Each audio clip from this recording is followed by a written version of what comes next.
another PinTech Live. Gonna do some troubleshooting, getting this Bally Fireball 2 up and running. Stay tuned.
Get her in. All right, hello everybody. Welcome to another super live episode of PinTech Live. We are in one of the Lynn's lairs uh, in Central California in an undisclosed location. So Matthew has a Firepower 2. No, Fireball 2. Oh my gosh, Fireball this has 2. been the bane of my existence the past few hours. We're a Fireball 2. And then next to me is Phil from the Phil's Pinball. He's going to help us go through this game, and together we're going to try to get it up and running, which should be a fun little troubleshooting journey for us. We had a cool seminar at Texas Pinball Festival where we were troubleshooting a Flash Gordon, starting with the most beautiful intro to troubleshooting your game is getting in the coin door. And so we had to drill the lock to get into the coin door. That was And very true. it really set the mood for the rest of the troubleshooting journey. So we're back again. We have not done any pre-staging on this game other than setting up the cameras and stuff. So it's going to be a fun organic journey together. So Matthew, tell us what's going on with the game. So we can turn on, when I turn on the game, it actually boots into what'd you call it, Phil? It was The attract mode. attract mode state. So it Yeah. actually boots up like that. The displays don't turn on. Um, if you hit start, you can kind of hear it try to do a little sound stuff, and then it kicks the ball into the shooter lane. Flippers are live, Mhm. but the drop targets don't reset. The pop bumpers Yeah. aren't live. You can plunge the ball and you can hear it kind of making some noises when it hits some switches and stuff. And then when it drains, it doesn't go to ball two or anything like that. It just stays in the state. So it's kind of a very strange state that it's in. So I figured Yeah. it'd be a real fun one to go through with Phil because you're super knowledgeable on this era of game, um, as proven by what we did at Texas, which was really cool to Yeah. get that uh, flash up and running. Yeah. So hopefully we can kind of go through the same deal Yeah. and get this one going. A little bit more involved on this one, it seems like.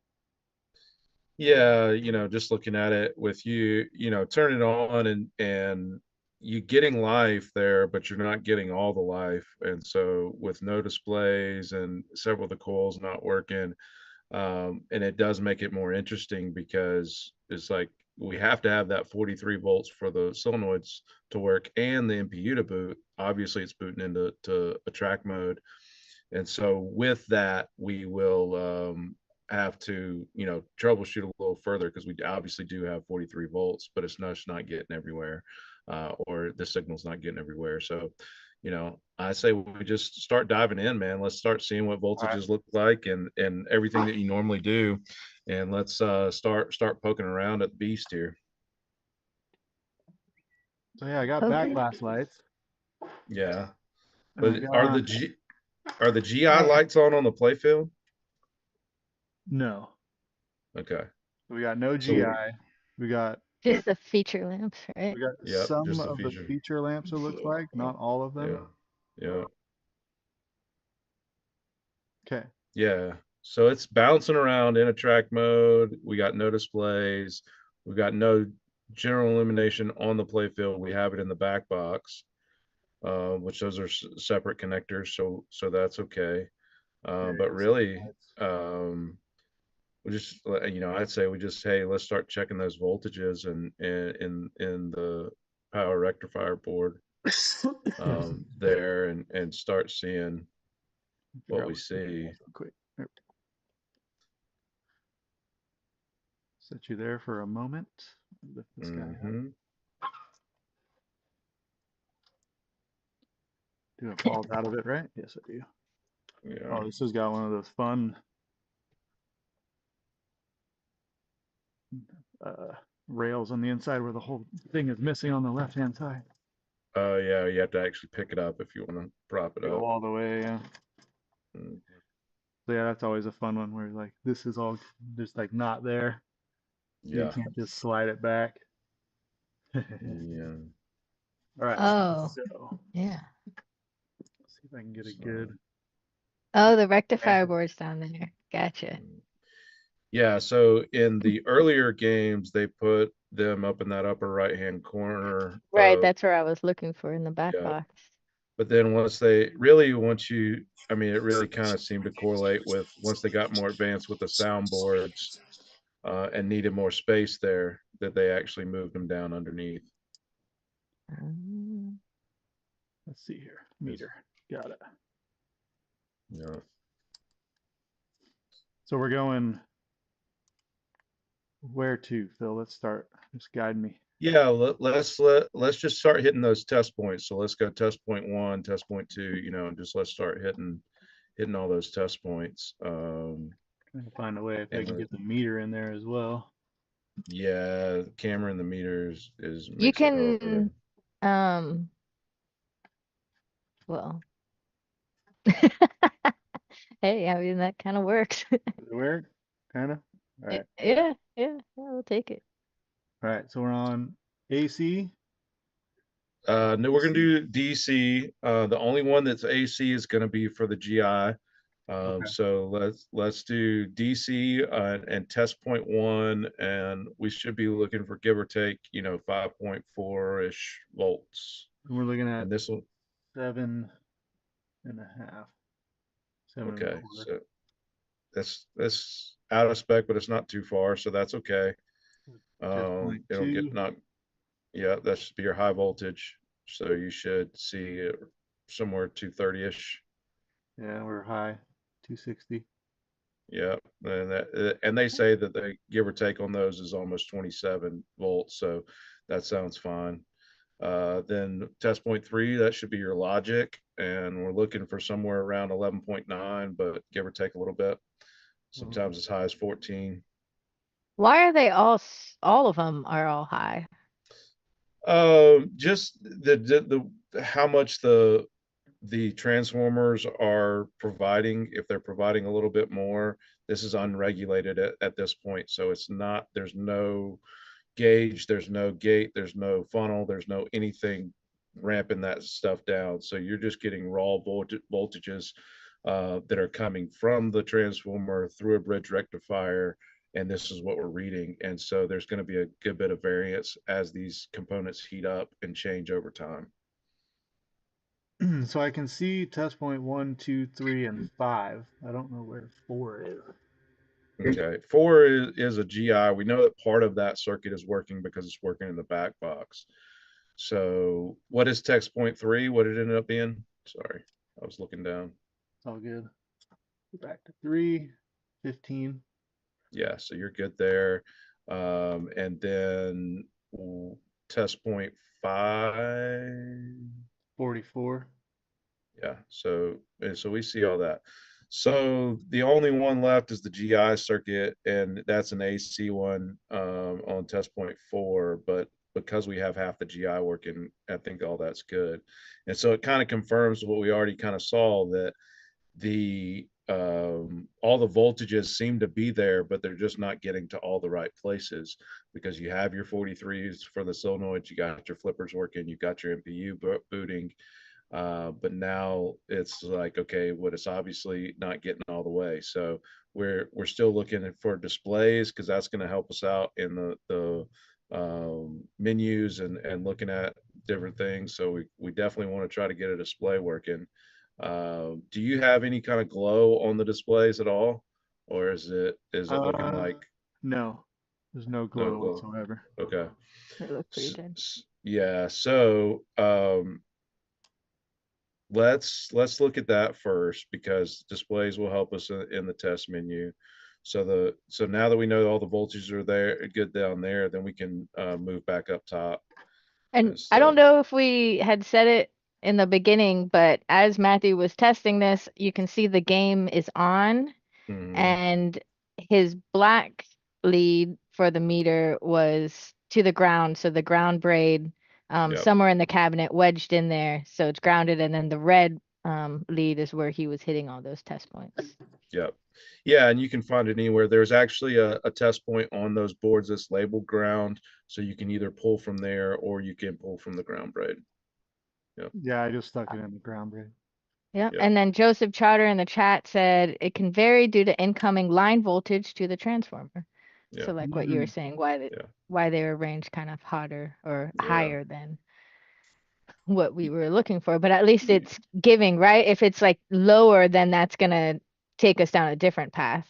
Yeah, I mean, if you see it dramatically lower or anything, or missing, or dramatically higher, pinwiki.com is a great resource that you can go to and look for all those test points. They have them for every single board in those, and you can actually look, and they give the variances of what it's supposed to be. But yeah, he is right. I mean, coming in your AC line, you may have one that's 119 somewhere, or 120. You may have one that's 110, just depending on how your building, house, whatever is set up. They can vary. You can get 115, and so you're going to see that variance on that as well. Gotcha. All right, so we're So gonna go here. we're in the back box here. We really want to be looking at that solenoid driver board and all, because that's the next place that the voltages are going to go. So that solenoid driver board, the upper right board there, you have Okay. basically all of your voltages coming into that board. So they're going to come in that top right connector, and they're going to follow through. You got your 5 volts, you got all your ones for your displays and everything. And so, Matthew, let's start testing that those test points that are under the plastic piece there for the displays, and let's just see if we're getting Well, voltage on both sides of those. There should be 2 of them. There should be one that's going to be your 230, and then there should be one after the fuse that is going to be somewhere around 190 and stuff, and that's the regulated down. why is the board white? No, it's like It's just an older curious. It's really solenoid cool. driver I board. don't know if I've really seen white boards. So we're looking at 260 on Okay. test point 2. Yeah. And then test point 4 there. Test point 4, we're getting 260 as well. So you got no regulation going on. So your high voltage section, your high voltage regulator and section on that needs to be rebuilt if you're getting that same voltage on both of them. Now, surprised it didn't blow the fuse when that happened, but you are getting, if you're getting the same 260 on both of them, then it's not getting regulated at all. So that's gonna it's gonna throw a wrench in things as we get going here, but we'll keep rocking and rolling on it. So So I do we have, have this was a driver board that I pulled out of, I think our 8-ball deluxe, because I put in a new driver board into that guy, because the old driver board on this one was finicky as well, but I do have the old one. So if we want, we add yeah, the old one back in yeah, Oh and see yeah. what it does. You know what I yeah, mean? for sure. Yeah, Wait, so let's where did this solenoid driver board come from? 8-ball deluxe, and then because I put an Alltech driver board in 8-ball deluxe, so I pulled that driver board out and put it in here, and then this worked for a while. And then we took it to the arcade, and it was being played at the arcade for a while, and then all of a sudden it just crapped out. yeah. Hmm. So Yeah, Phil Pretty was saying maybe it was the line voltage coming from the wall that had might have messed some things up or something. I mean, crazier things have happened depending on what your grounds and everything are going. But yeah, I let you know, this one obviously needs a high voltage section visited on it for sure if you've got that 260 coming before and after the fuse. So I mean, it's just not getting regulated any at all. Okay. So should we Yeah. try that other one just to see what it does? Yeah, let's try that other one and see. That'd be good. Because I mean, if we can get the displays up, then we can go into the test menu and we can see a few more things. See what's We going can on. kind of guess. I mean, we can guess through the test menu and go, hey, the lights are blinking. One more, should have been displays. One more should have been solenoids and stuff. And so we can probably still get into some of the stuff that we want to. It's just easier when we can see. But yeah, it's interesting to me because when you just text me yesterday about this game and we were you just showed me the videos of what it was doing. My first thing when you say, hey, the all of the drop targets aren't resetting and stuff, your first thing goes, well, there's a fuse or a wire broken and stuff. And so I start thinking about it, but we know that on the playfield fuse it's got to be good because the flippers are flipping, so they're Right. getting power and they're getting what it needs. So we know that's happening. The game is going into its attract mode. The game is starting a game, and so it's kicking out. So we know that kicker's got signal there. So then it starts making me think, as he's changing out this board of, okay, what do we need to look at for the drop targets? What do we need to look at for the GI? What do we need to look at for the displays? And obviously we found one issue for the displays already. So the other two big things for me is one, the GI is not coming on the play field. That's a less important one at this moment in time of getting it playing, but it is an important one. Once you put it in an arcade, or you need to be able to see on it. But then the drop target's resetting is okay. If we know we've got 43 volts in the game, we know that we don't have any issue at the rectifier board. We know we don't have any issue, as far as the game booting, because it goes into a track mode, and we know we have some solenoid voltage to the playfield. So now, hey, what's left? Really, in all of that, for me, I start thinking wires and connectors.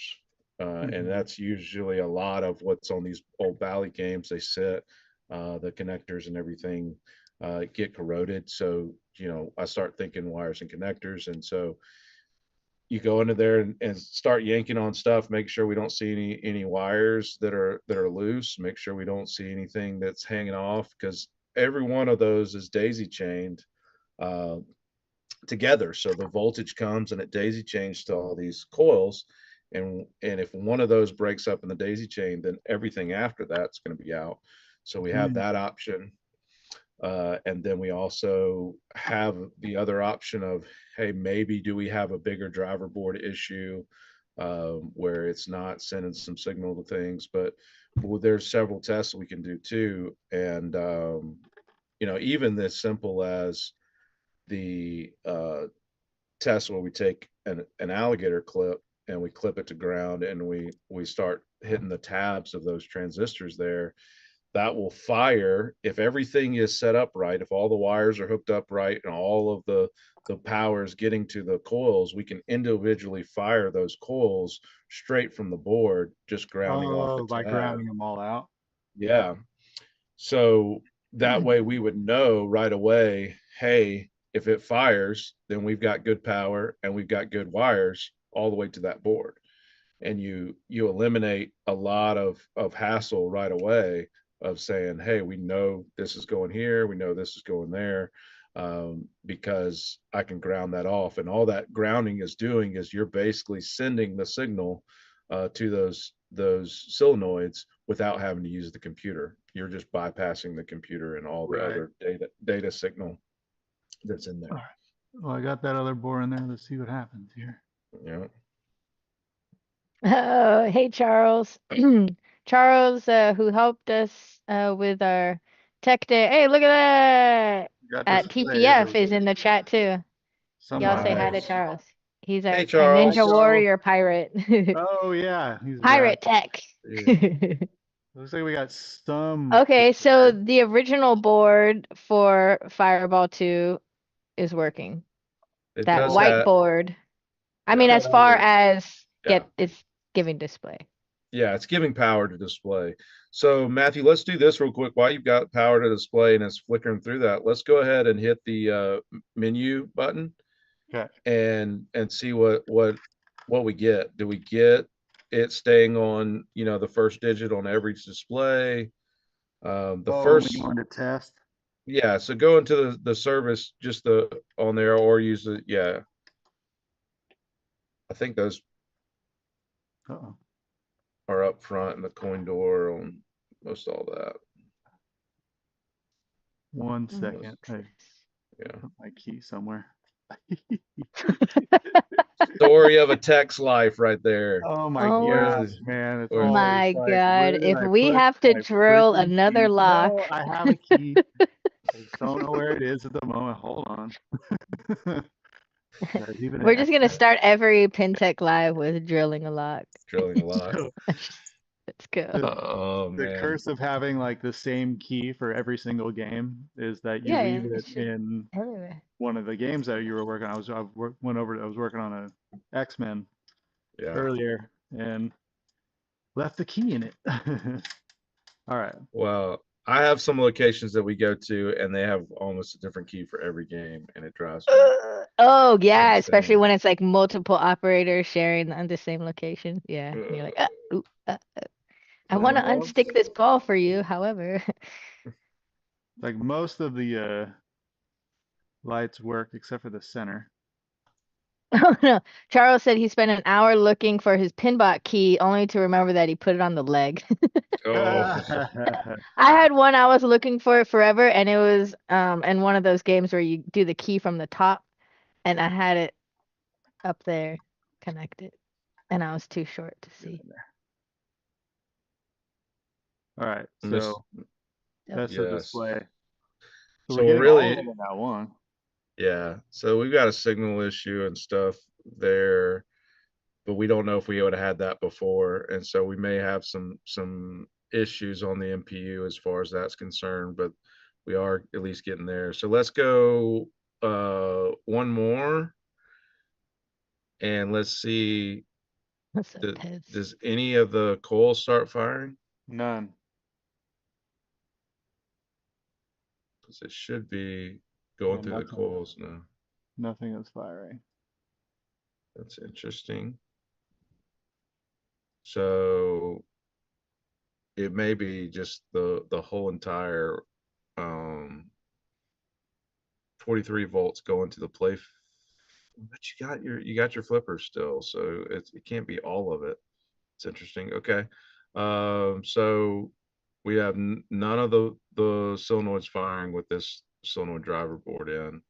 All right, let's turn it off and back on and see if it boots into the game again. And you can start up the same. So just, Can we check the LED when you turn it on, right? yeah. Doesn't do the blinks. Yeah, but as long as it gets to 7 and gets into that track mode, which is what we were kind of seeing. So these systems here do have a diagnostics on them where they go to all the way to 7 blinks. Each blink tells you it passed a certain test, where it's going through the switch matrix, the microprocessors are on there. It'll bounce through all this. It'll check the RAM. It goes through and checks everything.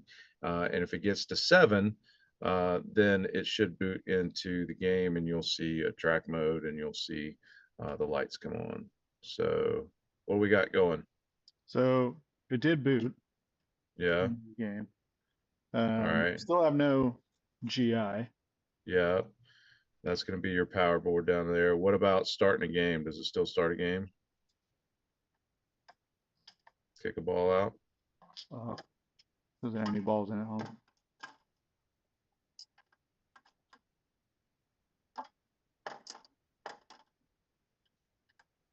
No. Might need credits. See here. Mm-hmm. You hear the sound kind of trying to work. Mm-hmm. Oh, I hit credits and it. Well, yeah, it's got 4 players on it. But it's not. No solenoids are active. No flippers are active anymore. Interesting. And it kind of looks frozen because it does Yeah. have 4 players. Like it got 4 players on it. Yeah, but it's blinking on player 1, which is Yeah. interesting that it's showing all the right ones Yeah. now, because now it looks like, do we have some MPU issues with that? But you're getting different results with 2 different boards, because the other board booted up now. Pez says to double check the plugs are in the replacement board correctly. Yeah. Mm, 1, 2, 3, 4, and 5. but They're all I think lined he's up. just, yeah. Yeah. So let's do some reading of the test points on that solenoid driver board that you've got in there right now. So let's look at what they are reading and see if we have any other weird results. It'll point us. Test point 2 is 191. Test Okay. point 4 is 250. Okay. So that's doing the regulation that you're talking about, right? Where it's actually dropping that power down a little bit. Yeah. So it's dropping it from the 150 down to the 191. And then over on the right hand side, we should have the test point 1. Yeah. And it gives 5 volts, and you should see close to 5 volts because the boards are running. Are you hitting it? No. It's not getting anything. What setting are you on? Oh, my ground fell off. Mm-hmm. He goes, mm-hmm. I was like, I have had it happen more than one time, more than once. My Oh, yeah. famous one is the actual piece will fall out of the meter and Oh, stuff, yeah. and it'll be Like like, that's and it's like, all oh right, yeah, it's right there. 5.2. Yeah, so we're good there. Test point 3, I believe, is it test point 3 or test point 5? I get it mixed up. 3 is the One one of down below. I'm looking at 2. only 2 volts. Mm-hmm. That's not what we need. And then test point 5 is at 13.89. Okay. So yeah, I mean the test point 5 is a little bit high, but it's still within range. Your test point 3 you said was 2, right? Yeah. Because that should be actually the 5 volts again. So that may be what's contributing to some of our weirdness that we're getting Mm. at the moment. So really, this board shows that it probably needs the mods done to it. The 5-volt ground stuff. Yeah. So where you tie the test point 1 and test point 3 together, Mm. it pulls those voltages back together, and then technically tying the negative ends of the capacitors to ground, and Mm. just making that ground more secure. On this Uh, ground on this cap or all the caps? on the 2 big ones. So Oh, up top. yeah, so those 2 big ones, you normally tie the grounds back over to the big thick trace. They've got one in the middle and one at the edge there that usually you do a jumper there. And then you also normally do a jumper between test point 1 and test point 3, because any variance in those can start messing things up. And obviously, we've got one at 2 and one at 5, and that's not what we need.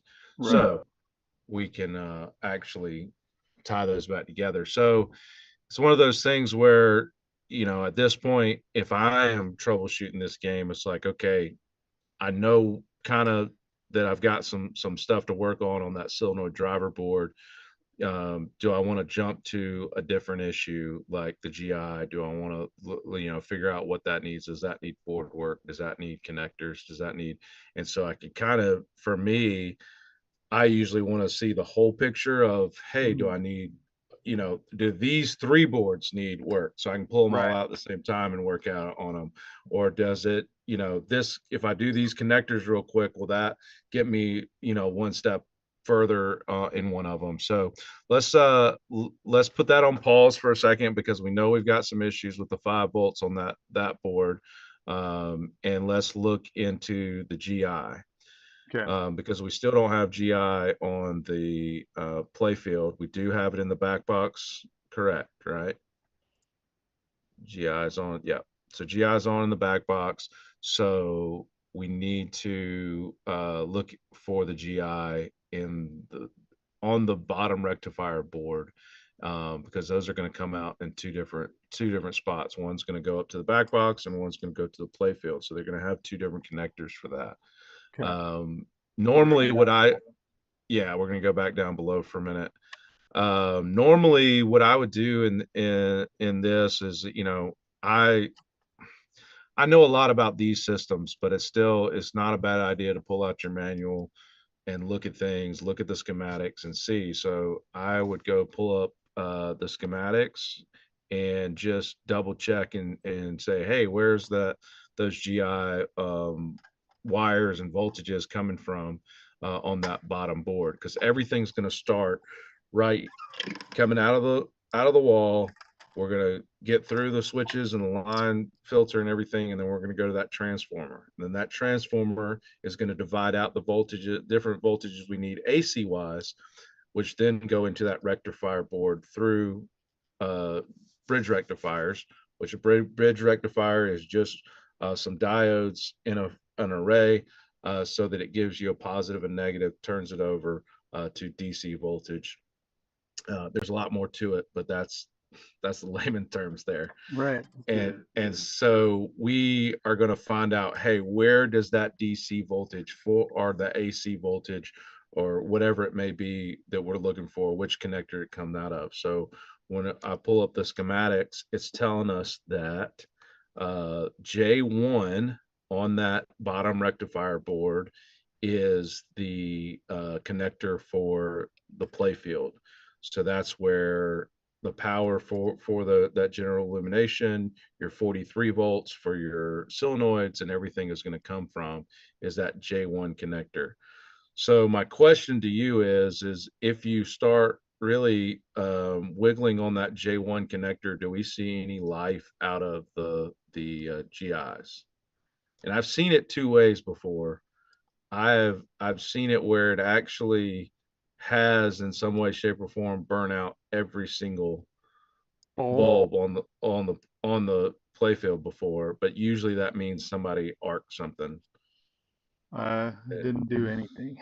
Didn't do anything. All right, let's unplug it and plug it back in. And you should be fine with the power on in this scenario because of the way those connectors are. Okay. Because you can't put them in wrong. Connector looks good. Looks good. That J1. Yeah. So yeah, again, all the playfield lights are fine, but the GI is not on. Okay. Yeah. So all that power came back. We still don't have GI. Still no GI. Okay. So, you know, at this point I would get out a meter and I would meter that pin, and let's see which pins we're looking at. It looks like What's up, Warlock? it's saying that pin 1 is part of the GI and pin 3 is part of the GI return, and then you've got pin 4 is GI bus and pin 6 is GI return. So you're looking at let's see the colors on here. Tell me the color. Where's the color diagram? There it is. All right. So an orange, it should be at pin 1. So pin 1 starts, if you're looking. I'm gonna get it backwards if I tell you. Where's you got an orange one? Oh my God. Orange is right here, yeah. Yeah. So the orange one, and then let's measure but on AC voltage because we're looking for, yeah. Well, yeah, well, it's just we're looking, GI is all AC, so we're looking for AC voltage on this one. So let's do pin 1 to pin 3, which should be a white with no trace. So orange to a white. And on AC voltage. So orange. And then white. So white, I'm getting nothing. What But page are you? Oh, you're going. I'm on page 4 of the schematics off of IPDB. Okay, cool. Because I actually do have it here, so we can. Yep. So y'all can see what I'm looking at. But look, so you got one pin on the orange, and and one of yours on the white, correct? Or are you so trying you're to going go to black? brown? You're going. Doesn't matter red or black on either one. No, it doesn't matter. It's AC and stuff. So 6.84. So it's giving us the right voltage from there coming out of there. So we know. So yeah, so that's what I was looking at, that page 4, that bottom right hand section of page 4. Yeah. Put it right here so we can see it. Yeah. Is this And page 4? Okay. yeah. What? So that bottom right hand section where you see where it is giving you the pinouts there. Scrolling over to the right. Yeah, that section right there that your mouse is on. Yep. So that's what I was looking at. And you can see the playfield J1 is what we were just going through and making sure that we had GI going, GI voltage. So let's test the other two Eight to pins as nine. well. Yeah. So well, not 8 and 9, excuse me. You're gonna have one on pin 4, which is going to be, I'm looking at the wire colors there. It's got them out beside it. So this one's a 1-0. So that's going to be a red with no trace Mm-hmm. is what we're looking for. And then the other one is going to be pin 6, which is a green with no trace. Okay.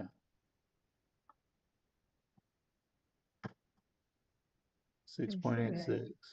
All right, so all the voltages there are good. So then that makes me, start thinking, all right, do we have a connector issue somewhere? Do we have something further down the line? So everything up to this point, for the GI, we've got the right voltages, but we're not seeing anything on the playfield.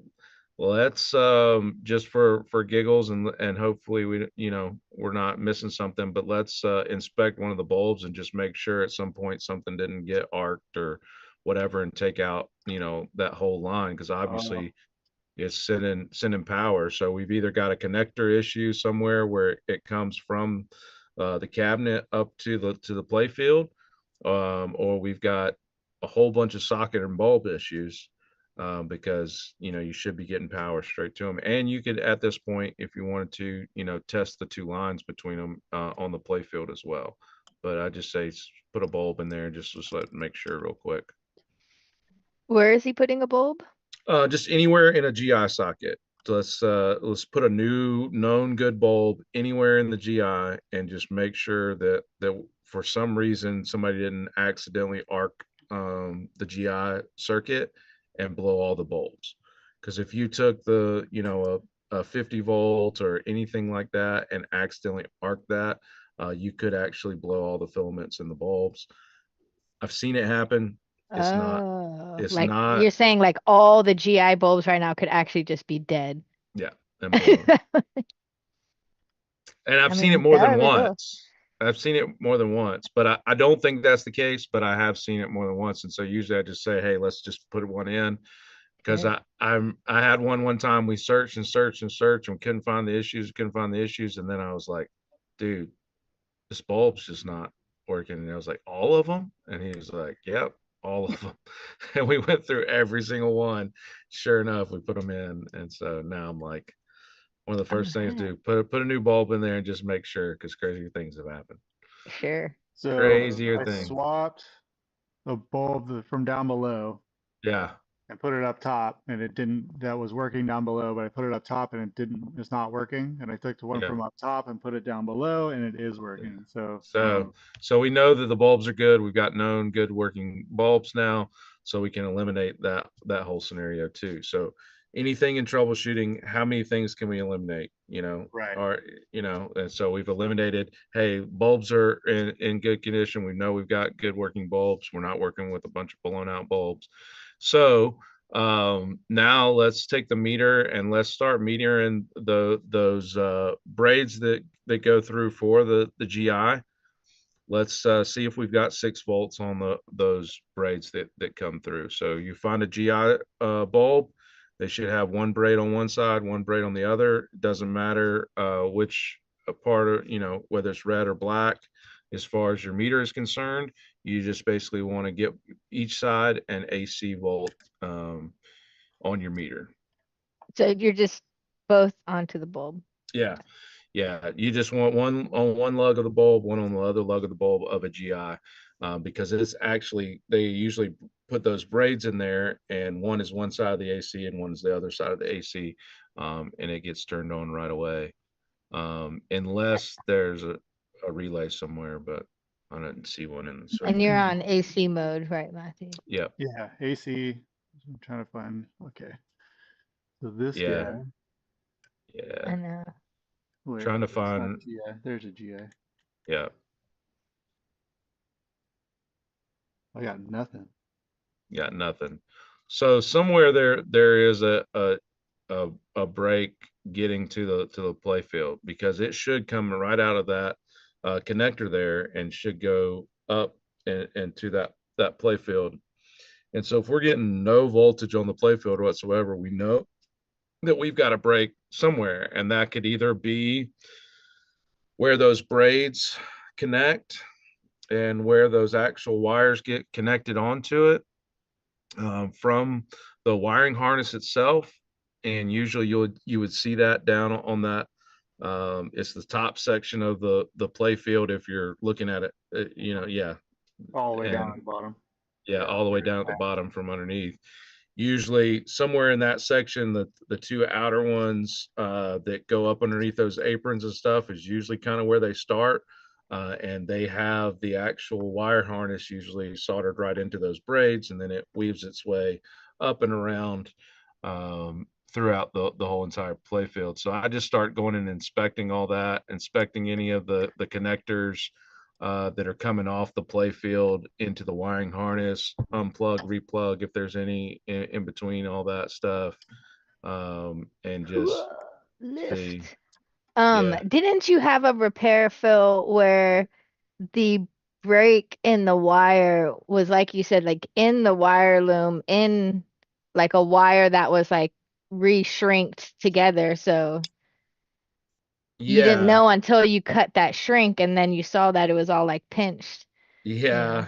We Like did. sometimes you gotta get deeper and deeper and deeper. Yeah, it did. We had a Royal Rumble, uh, Data East WWF Royal Rumble that was giving us issues, and we couldn't figure out. It kept telling every single time we would do one of the switches, it would do the whole entire row or column. I can't remember it right now, but it would do all these switches, and it was like, okay, it's normal switch matrix issue. And so we started diving in and looking at things, and okay, when it does this one, it does all of them. So you start checking the board and everything, and it didn't do it on the board. So we knew it was on the play field, and you can't keep diving in, you keep going further, and it's like, I can't figure this out. All the diodes are right, all the switches are right, everything is. But every time I metered this switch, it would, whether I put a new one on, and I think that's how I kind of got to it, is I ended up putting a new switch in, and it was saying that it was shorted too. And so then I pulled the switches back out and metered them again, and it's saying it's not shorted. So I was like, okay, there's something shorted in this game. And I kept metering, couldn't find it. Finally, I unplugged both ends of the harness. I had the switch actually desoldered, and I had the actual connector off the game. And so it was just this, and I just this one little wire harness about this big, and it had heat shrink all the way up the middle, because it was one that comes from the bottom of the play field and weaves up to where that ramp entrance or exit was. And so it weaved behind that upper play field and up and in, and they put heat shrink all the way down it. And so I'm metering it with it out, and it's still saying that it's shorted. And so sure enough, me and my dad sitting there, we cut it open, and we opened it up, and peeled inside of the heat shrink is two wires that had rubbed themselves together, and they were shorting out in there. And it's just absolutely crazy sometimes, the little things that you find on these games that are 30, 40, 50 years old. All So, right. quick question. Yep. Let's go in here. So this guy, you see that silver braid, right? Well, I don't. Let me With see. blue wires going into it. Oh. Oh wait, hold on. Yeah. Change the. Okay. Okay, that blue wire going into that silver braid, right? Yeah. So that's all getting power to all these other lights up here, yeah? Yeah. But the black side is going into this bulb, which I pulled that bulb out and put it into another socket, and it does work. Okay. But it's not lighting up here. Yeah. That. On this side. So this guy, this little bulb, is doing the same thing. Where that ground braid or that power braid is going through everything. Yeah. But that light's not turning on. Okay. Are So those like indicator lights? Like what are these exactly for? which ones? The ones on the edges over here? These ones. Oh. Oh, Yeah, okay, hold on. Those are usually for that expander board that you've got right there. So that aux That driver right Mhm. there, they usually need an incandescent bulb in there, and it turns those on and off. And so it's using an actual lamp circuit to turn those aux driver boards on and off. Okay. So that's what the other thing that I was looking for. So we may have a GI issue because this game, and I'm not as familiar with this game. I've never actually worked on one of these, to be honest. But these may actually have in them a circuit for turning the GI on and off that's not working. And Hmm. so you may have a lamp board issue that is not actually turning those GIs on and off anymore. And so what color wires are going into that aux driver board there? And let's see what it's being used for in this game. Yeah, the Blue with a blue. red Okay. dash trace. Okay. Um, black with a white trace, Okay. and black with a yellow trace. Okay. And then I think So just a straight blue. Trying to do this one-handed. it's always hard to do. Trying to hold the camera and do this. Yeah. So we have You on got blue, off. red, and then solid blue. Okay. So let's see. Tells me general illumination. Yep. This is 5.4. Goes through there. and you're diving into the schematic. Yeah, I'm just looking to see if I can see where they have that expander board and see what they're using it for and see if the wire colors match up. Because if they have, so I know like Spy Hunter is really the only other one that I really work with they really tried to do that. I mean, they did it in System 11 games and they did it later where they actually had relays for turning on and off GIs. But Spy Hunter, which is the same system, but it's earlier.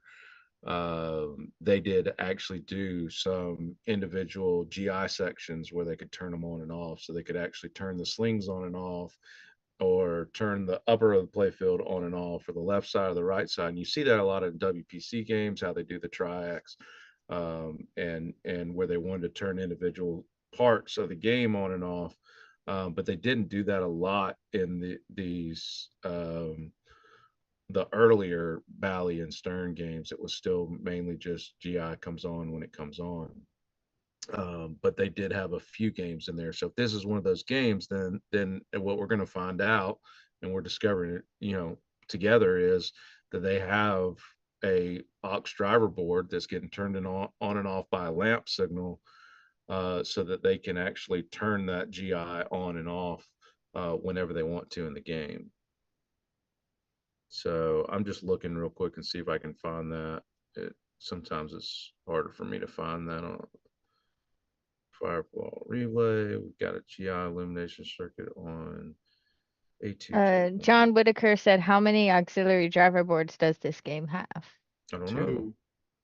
2. I can Two? see Two. 2. I can see 2. Yeah, one on the right and one on the left. Okay.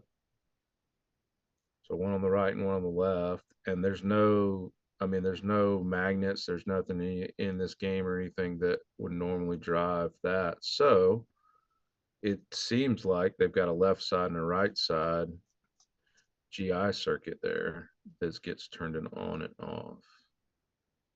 So seeing if they have that in here. Let's look at the actual manual itself and see if they have anything. So that gives me the question here is how many wires go into those aux driver boards again? Just 4 of them? 4 and 4, yeah. Okay. So you got 2 in and 2 out. So we need to find the 2 inputs and see if they have the 6 volts on them, and then the output. But that may be easier said than done. Let's cut the game off and let's pull one of those boards and let's just start inspecting it from left, the top side and the bottom side, and let's look and see what it shows us. and then we can start figuring out exactly what it's for. I mean, it sounds like it's for the GI, but we don't know that yet. So if that is the GI problem, then that means we have more solenoid problems, which would make sense. And we have lamp issues too.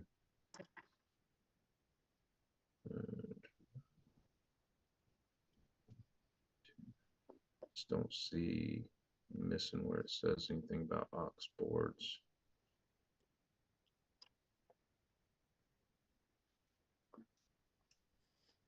So a lot of games, the other one that's a tricky game that it does something similar. I mean, 8 Ball Deluxe and some of those games, what they had was they had one where they would put a relay in there and they would run 2 coils off of one relay.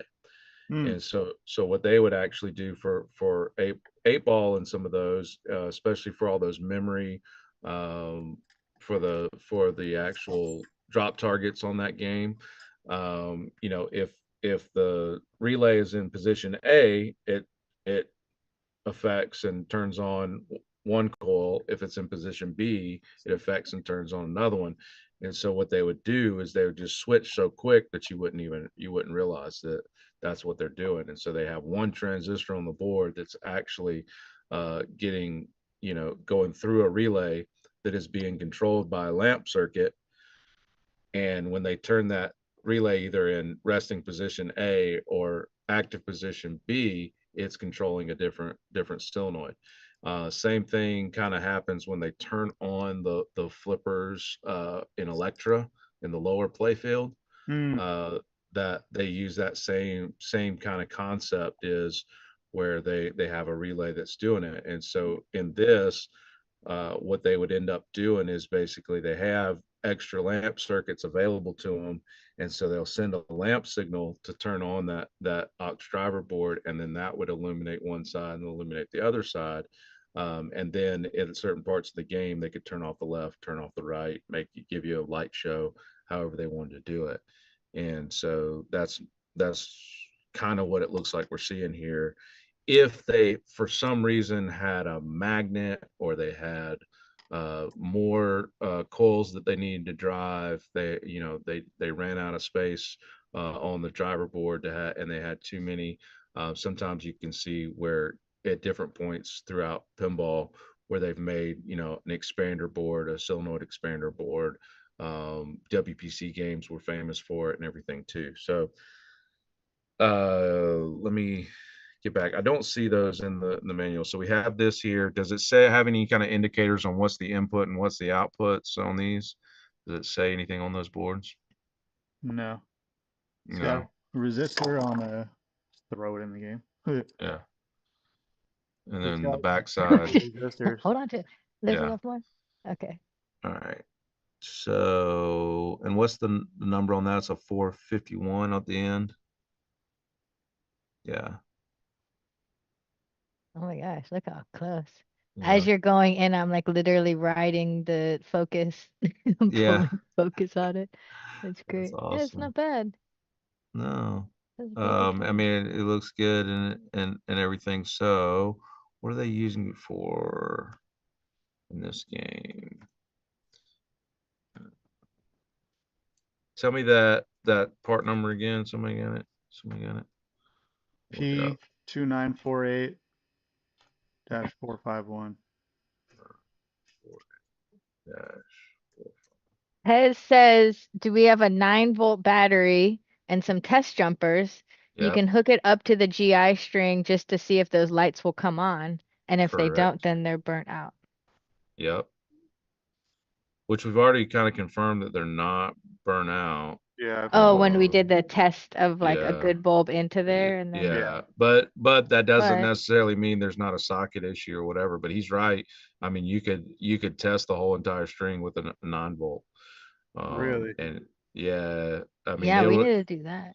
it'll That's at a least light up and real stuff thing. like that. And we know we've got signal from the one side. That's a really cool tip because I want to see it. Mm. I don't know if I have a 9 volt hiding somewhere. You gotta lick it. Gotta make sure it's good. You gotta make sure it's good. Let me see. Hold on, I might be right back. Oh, Bolby Straganovsky picked this machine up as their first one. Ooh. Hopefully it's working and Mm-hmm. not in this condition. But Yeah. if it is, you could still get it working. It just takes more time. Yeah. And then asked our suggestions on cleaning the playfield and plastic parts. Novus Novus 1 on 2. plastic. Novus 2 on playfield, Novus 1 on plastic is the most simple answer. Yes, you can use some Novus 2 on the plastics too if they've got some really bad junk on them. But yeah, you generally want to use Novus 1 on the plastics and Novus 2 on the playfield. If you get Novus 3, go ahead and just throw it in the trash. No, Uh, you save it for art projects. Save it for art projects. Well, you can do Yeah. that too, but I just wherever it is, take it away from a pinball machine. So Right. the reason why is because they have like Novus 1 is like the finest. It's just a cleaner, and then Novus 2 has a bit of abrasive stuff in it. And then Novus 3 has like super grainy abrasive kind of sandpaper, liquid sandpaper quality. So um we tend to not use those on pinball Mm, machines mm, ever. So put that in your art kit. Um Okay. Well, I found part one. okay. Found a 9 volt. And wow, look at that. part two is some Some wire. alligator clips or wire. Got some wire. Strip this out real quick. This is gonna be Um fun. I've never done this before. Yeah, let's do it. yeah. Let's do it together. And you'll see, Bobby, that there are so many different ways and methods that people will say about cleaning their games. Everyone kind of has a little Oh bit yeah. Yeah. different methods, from using naphtha to get ball trails like the black off the playfield, waxing using carnauba Hmm. wax and all sorts of Yeah. deep People diving. will have all sorts of things they want to tell you and stuff. And all like it's like your car. How many different ways can you wash and whatever different products are Mm-hmm. for a car? There's tons of them out there. So it's not necessarily that any of them are bad or anything. It's just um, the easiest answer usually is Novus 2. Yeah, that's kind of the Yeah. basic tried and true.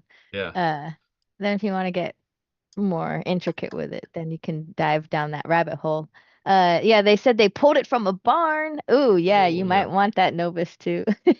Yeah. We've noticed too, like what we made, we were getting some really thick ball grime off of a playfield, and it was kind of a concoction of Novus 2 and naphtha like mixed together, right, Matthew? To Yeah, I've really done that. scrub all that stuff off. I've had to If do it's a lot of ball grime, if it was just sitting in a barn, then it um maybe doesn't have it has other issues like rat poop on Those are the fun ones, those are the man. fun ones, man, for sure.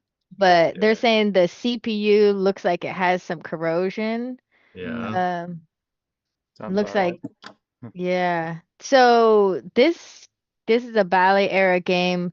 If you really want to just get it up and working fast and simply, you could go the all tech board route and go onto our website and type in Ultimate, and you can grab the MPU board or the solenoid driver board, lamp driver boards from there.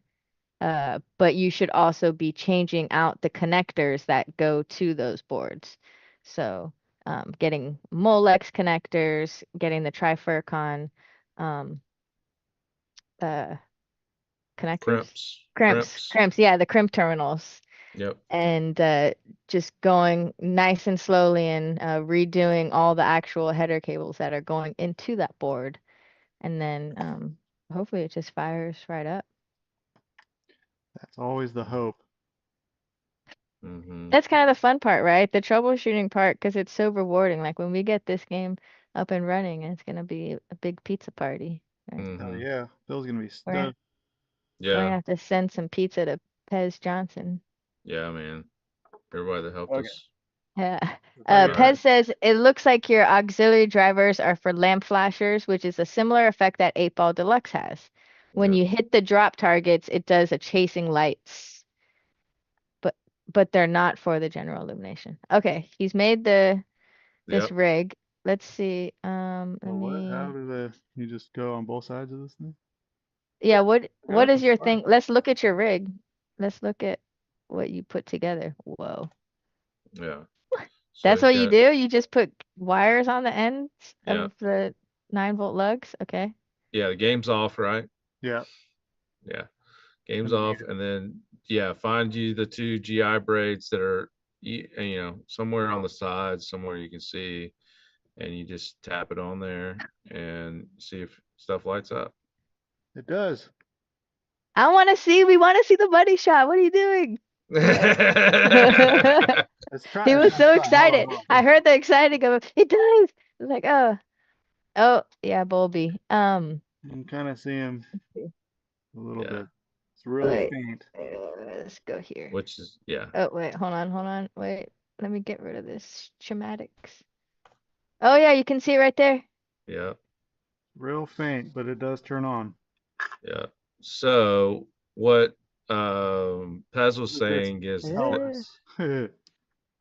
if you look at 8-Ball Deluxe, when you're getting to where you have the 8-ball and stuff, the some of those plastics underneath there have chase lights, and so they'll kind of run up, kind of looks like runway lights, and it'll chase up, and so that's what they're using those for, is to show some kind of like chase lights kind of deal, and have a different effect. So that what that probably means is there's a couple braids in the GI looking section where they look like GI lights, but they're really not. They're controlled lamps, like Pez was saying. So Mm, um, we know. So again, we definitely have a break somewhere between the GI and that connector there, because we had the 6 point whatever volts AC, which is enough to drive those coming out of the rectifier board. And so right. we know we've got power there. We know we don't have any power at the GIs on there. So there's got to be a disconnect, whether it's a cable, whether it's a connector that needs to be plugged and replugged, or a pin that's burned up somewhere. There is some sort of disconnect. And now, depending on how you want to do it, depending on stuff, I usually, will search up and look at those wires. But it's saying, I mean, if it's coming out orange out of that, and what was the orange, and there was what was the other one? I'm gonna forget. There's orange. There's blue Yeah, so the next one was and the, green. Or orange and green. yeah. So there's definitely a disconnect between those. Yeah, so there was an orange, a white, a blue, and a green. There's definitely a disconnect between that and the play field. So we need to find those wires and follow them up. So up into the back. Yeah. Yeah, and just follow that harness up and just see. I mean, it almost seems like there's you know a broken wire or socket. I mean, because you're getting all the voltages, and there's no fuse in between that. There's no anything, so it's got to be a broken wire somewhere, or but in the connectors. Good luck, Bulby, and hopefully you don't get any So yeah, this looks like this antivirus.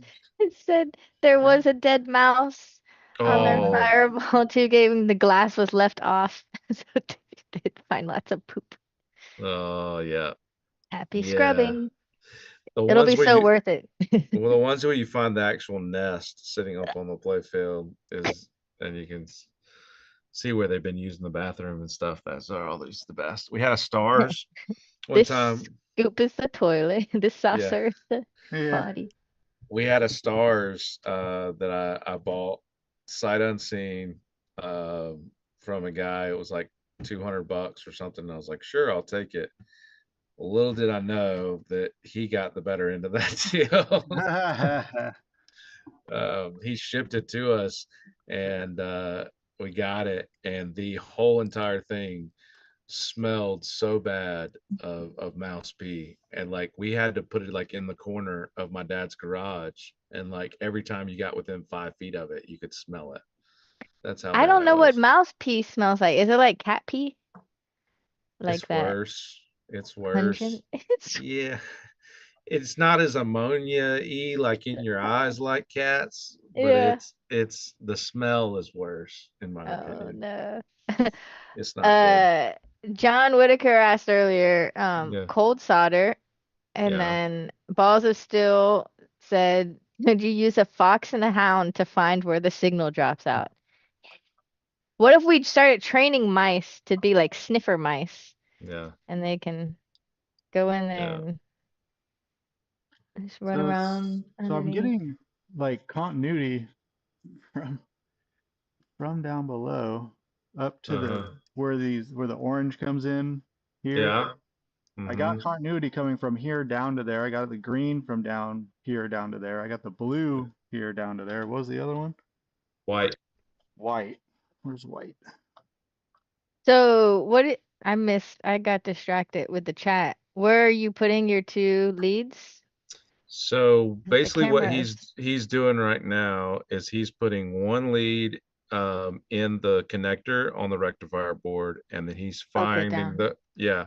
he's finding that same color wire where it connects to the play field, and he's putting those and looking for ohms or resistance, and if it gives him one or under and things like that, then we know that we've got continuity all the way through that So are you wire like all the way up to the. stabbing through into the wire?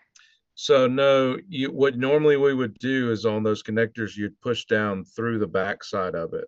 And you're actually putting the lead down in there in that connector, and it's touching the crimp when it's down in there. So you're just poking it down in the back side of that connector housing, and it'll touch the crimp. And then the other side gets up to the play field, and then that way hey, I've got continuity all the way from here all the way up to here, so that wire doesn't have a break in it. Here to here, that wire doesn't have a break in it. That way, you just keep going. Cool. Okay, so you're going from the connector to connector. You're not just finding like an arbitrary place in the wire to. Yeah. Right. Matthew, can you tilt the handheld camera down towards the rectifier board so we can just see it on where it's plugged into? Mm, Oh yeah, I think. You can kind of see it poking out the top.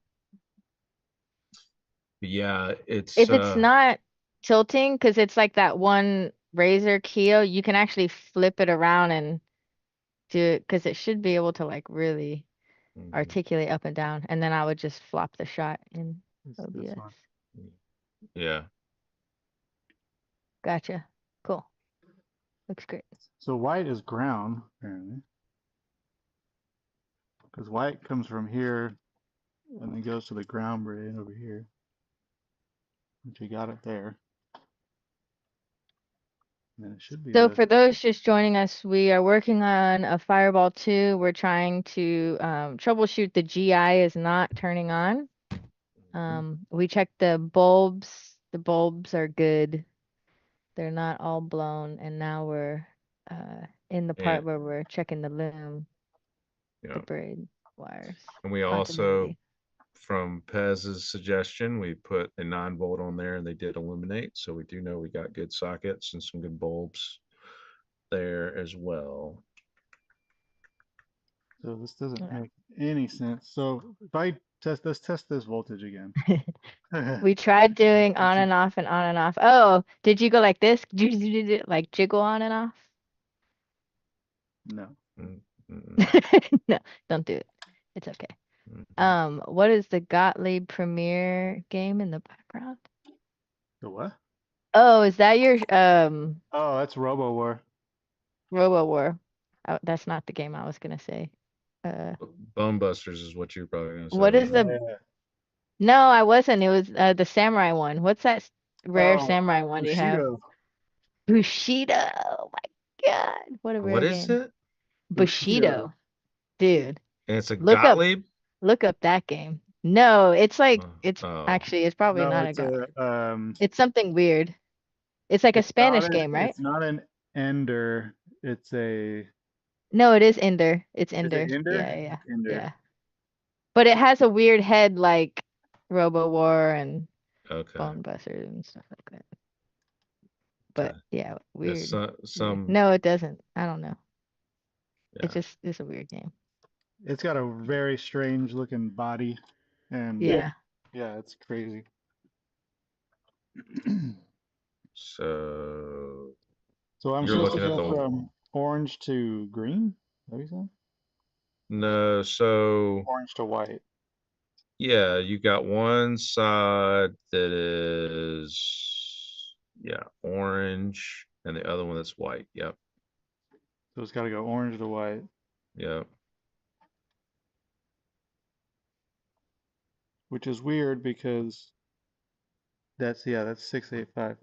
But Mm. on this connector here, it's orange and green on either side.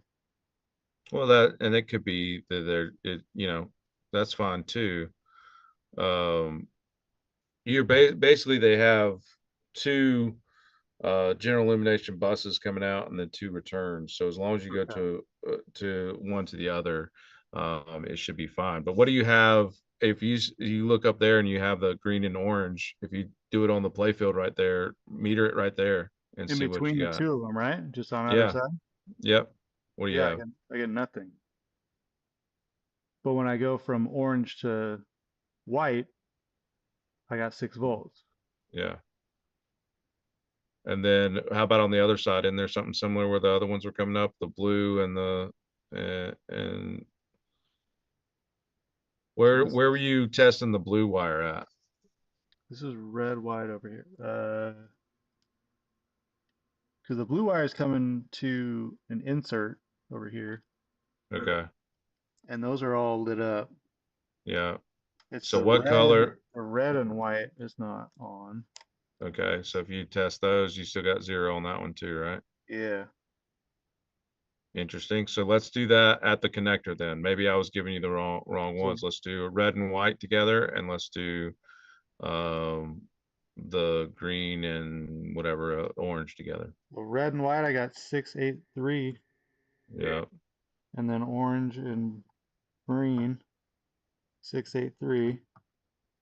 So why So it's like, and the run goes, it doesn't go anywhere. It goes like from right here, right through this loom, straight to here. yeah. Like there's no, does it twist off? There's no connector, there's no anything and No, stuff. So it goes it's straight straight to from there. here. Actually, let me double check that. But Pez says there is a GI flasher board. Okay. Where is it, Pez? why? He says, Whoa. let me look at what the wires are. What'd you do? The interlock on the coin door is like Huh. Hot? flickering in, and you know, like Oh. the where it's supposed to like Oh, lock in yeah, when you turn the game on. It's supposed to go. yeah, It's just yeah. like it's softly going in and rattling and then letting go. Yeah, so we definitely got some issues Show with us. the We had another suggestion from yep. Balls of Steel said, could you power everything off, apply 6 volts to where you're not having lamps on, and then it should backfeed all the way until where the problem begins. Yes, but he would have to have a 6 volt um power supply with enough amperage to feed the whole system. That's why we're only seeing it barely glow with a 9 volt in there, because the 9 volts probably not going to have enough amperage to travel all the way through. Uh, Um, and so, yeah, I get what he's saying. what He's do you basically, use to do that, Balls of Steel? How do you, so you just have a power supply, like a power bank? Yeah, Does- you can buy like a 2-prong that has a variable on it that usually goes from 5 volts all the way up to 12 volts. Mm. And then there's some beefier ones. They have leads just like a multimeter would sometimes. And you take those, and you can, like we have one that we do a lot of motors with in redemption games. But you can set it whatever voltage all the way up to like 48 volts or 64 volts, whatever it's rated for. But then you also have a dial for the amperage too, so you can put it up to 10, 12 amps if you needed to. These circuits for that run all the GI, they have a lot of uh, amperage on them usually. um, Gotcha. Yeah, so if we were doing that with the 9-volt battery, but it doesn't have enough amps to go further, yeah. could we just hit that 9-volt battery on everything and then maybe it'll finally hit one that's not lighting up the light? And then that is closer to where the issue might be? You could be. I mean, so in my general line of thinking is you've got the Mm, rectifier board down here. It's got 6.8 volts. Then you have the other end of the wires. You should be able to just follow them all the way there. If we have continuity all the way through and they're not broken, then sure. you should be able to get the 6.8 volts there, which is what he's not seeing. So that's just one of the issues. And we still have the issues where the displays and everything are funky and weird, which makes you wonder, whatever happened to the game, did it go as What far did it? as, Yeah. yeah, how far did it go on the issue? Um, so I mean, that's a hard one for me if you've got, because we're doing all the right stuff, so it's got to be something super stupid simple now that we're Right. not seeing. Right. It's something totally There's some dumb. Like, weird freak yeah. Yeah, somewhere. Yeah. I mean, because once you do all the things that should work, of like, hey, we've got voltage here, we don't have it here. There's got to be a disconnect somewhere in all of that. But where that is that, is tough for me. Or the other thing that you can have, but usually you see it, and usually see if there is some reason where a lamp is shorted or something, and for whatever reason it's just not blowing the fuse. That shorted lamp sometimes will do, but usually you see that shorted lamp's either glowing really hot, or you see the game kind of flickering on and off a little bit. It's kind of got this surge to it. Because if you short out a GI socket on one of those games, it won't usually blow the fuse right away. All the lights will just turn off and then turn back on. Mm. And so you'll see that kind of go zzz, zzz, and it'll come back. And that's basically all the amperage up into that short is now getting bypassed for the rest of the system, because it just goes right through that short, finds the path of least resistance, and it goes right through there. And so you're seeing that happen, and you're seeing it overload the circuit at the same time, so it draws all that power down. But you're going to see a lot of heat. You're going to see a lot of things happen right there where that's happening. So it's an interesting one, and me not being sitting there with you is harder. I wish I No, was you got there. this. You're I would there. have. You're I there. know. So I He wants know. to bring the the camera other, in closer. Yeah, Pez I'm right says he here. found Pez says he found the he found the board. The Okay. GI flasher is the board that has black white wire on pin 6, which is the ground. Pin yeah. 2 has a blue wire. There you Okay. go. That board is controlled by an SCR. Yep. So if that one is shorted open, then you're never going to get GI blinking. Mm. So You that's could you could jumper yep. over the board. Yep. Jumper over the So board. that's exactly what Jumper. Jumper. that's what I was saying on that is they're going to a board where they're turning them on and off. Um, So is Pez that is So that can you bypass it, is what he's saying? yeah, you could Bypass the basically board. just jumper the two. So gosh, I want to draw it out. Like this comes in teacher mode right here. Yeah, come yeah. on. You Get your know. whiteboard. Yeah. Wait, Let's hey, let's I draw. know. Yeah. I dropped my mouse. So yeah, if you have usually a relay will have kind of like two poles in it in this scenario. So you've got your inputs coming in to them, and then it connects, and then it goes out the other side. It's just two switches in the same relay. What it's doing, and so what Pez is basically saying is if you just jumper those two, so it's basically like you're bypassing the switch that's in the relay, then you're completely bypassing the whole entire uh, um, relay and just saying, hey, we don't need you anymore. And so you can just jumper those switches inside together from the pins on the outside, and it will basically eliminate that relay or that SCR, which is what they're using to turn it on and off with. You're bypassing all that and saying, hey, we just give it straight power. So how many of those Miss boards are there? J, Mr. J Crane says, "Yep, you become the switch when you do that." Yeah, you become the switch. Yeah, There's two. exactly. That's Hold the one on on, the left, wait, which actually has let's like see. Yeah, this transistor in it. This one does not have it. yeah. So, Uh, Yeah, mm-hmm. that one's got the same number too. 2948. pin One, two yeah. has a blue wire, Pin 2 on this side has a blue wire. Yeah. and then pin six Pin is 2 is the the same. black white. Pin six is black white, which is the ground. Yeah, look at that. Mm-hmm. But this one has Oh, it's the same.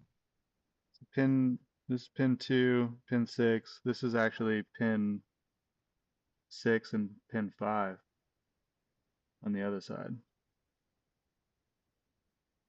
Or is this 6? We go left and So, right. so Pez, Yeah, that's the since you have right. that pulled up, which two wires do we need to jumper together to bypass? Oh, yeah, there you go. So you're saying like blue and black, black, white, and you just jump Yeah. those Oh, two just It together. must, yeah, he said it must have been the one that we were looking at, but the SCR is on the lamp driver board. yeah. The SCR, but on the those actual Auxiliary board yeah on the auxiliary wall. boards, then which ones do we need to jumper? Let's see. Pez, where are you finding that auxiliary board pinout? He's trying to read the schematics to see how to get around it. Okay, Mhm. let's do it. Do it, Pez. I believe in you. I believe Let's you. go, Pez. We can do it. We can all do it together. This is how you learn, is you just do Yeah. it Yeah. and you just figure it out and everything else. And so don't be scared just to dig in and learn. I see flipper enable relay on So that page 5, board. lower left corner. I mean, Page is there a way to like pull that board off and then just test like continuity of ohms on the board and it tell us something? Yeah, those SCRs there. Well, no, that's on the lamp driver board. I mean, it is interesting to me. I mean, I'm not like so proficient in like circuitry and what does what as far as that's concerned. But yeah, those really what you want to do is jumper the Uh, pins together. Page 5, lower left corner. Page 5, So lower this left is corner. page 5. Okay, I see what he's saying there. Where, oh my God.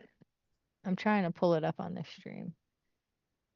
Is it, wait, am I Flasher looking in the driver. right place? No, Let's see. over here. Oh, right So here. yeah, that and just to the right of that, where that's where you're seeing in all the different colors, and it's saying that general illumination. Yeah, right there is what he says. Oh, because So, these numbers are the different colors. mhm, Okay. mhm. So,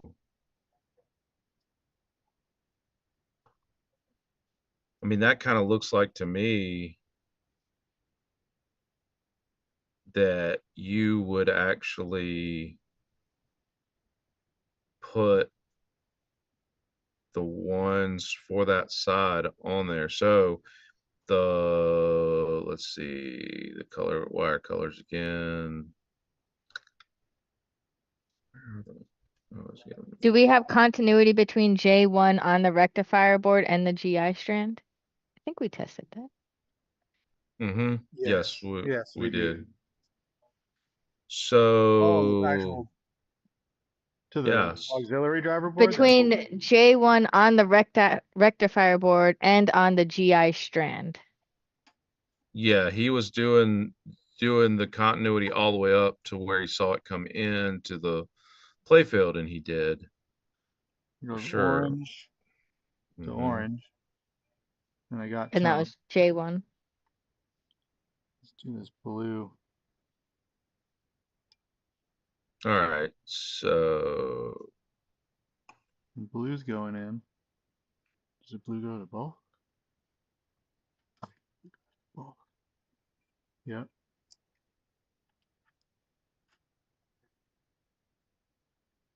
on the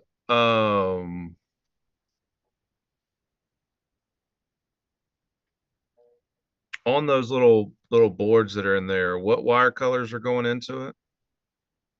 Blue, Mm-hmm. black, yellow, Mm-hmm. blue, red, Mm-hmm. black, white. And then on the other one, it's black, white, blue, gray, black, and solid black. Okay. So we don't see any of the orange and reds and blues and anything going into those boards at all. Just blue. Mm-hmm. Blue's the only one that's the same on both.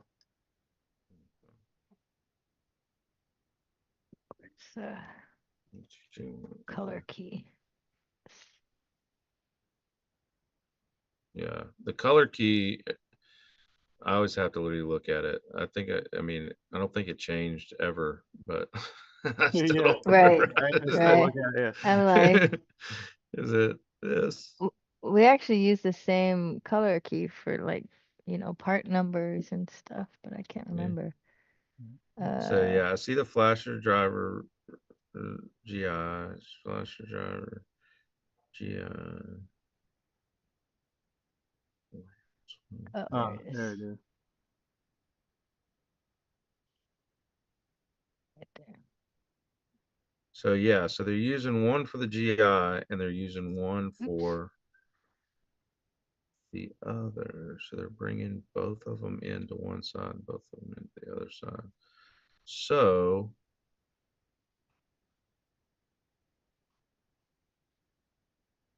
on the play field where those are coming in, let's look at it one more time. You've got a red, and let's do red to either red or orange, okay?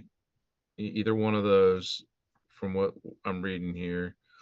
So if you look at that little section in the schematic, you see where it comes up and it says 5.9 volts AC. Hold And it on, is has, this page 5 at the bottom? yep, page 5 at the Okay. bottom. All right, hold on. Grab Yeah. it. Come on, little Billy. So yeah, so that section there, you see it says 5.9 volts AC. Yeah. There, and then you see general illumination there. So what it's basically saying is you got one side that's coming and they should essentially almost be the same thing. So that red and that orange, the 1-0 trace on the wire and the 7-0, that should be your red and that should be your orange. That's one side with a 5.9 VAC. And then you look down below that and it says those wire colors is what, 4-0 and 5-0. Green and white. Yeah, so and green and white would be the other side. So you can take, so on the play field, let's measure a one of the red or orange to either green or white. VAC, volts AC. All right, we got AC. Yep. And you said, A red, an orange or orange. It doesn't make a difference which one. And then on the other side, you want to have a green or white.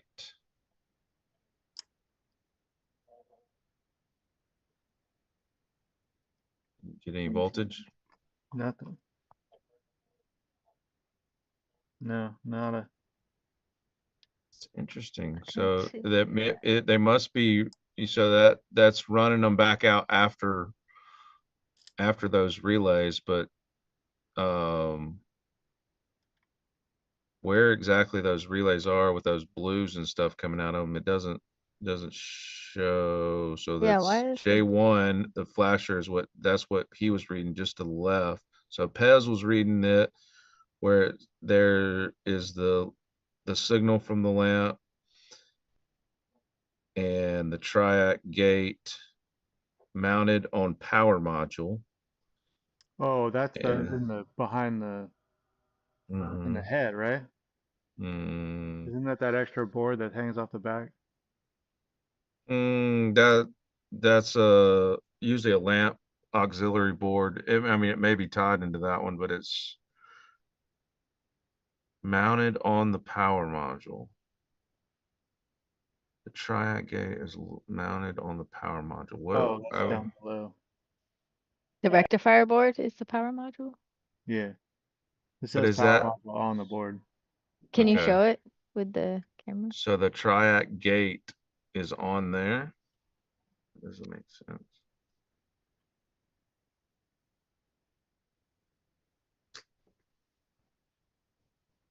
Oh yeah, look, power module. Mm-hmm. Power module. Yeah, but I don't know where. So is it wanting that? Does it make sense? So this is, so we know it's got to be one of those boards is not working is why we have the GI not working. And so they're not getting power because of that. So that board, why is it not working? Well, we have a bunch of lamps that aren't working. So we don't know if that's the cause of that. But then what do they drive the drop targets and stuff with? Is any of that related to one another? Mm. Drop targets, an out hole kicker, and everything come in.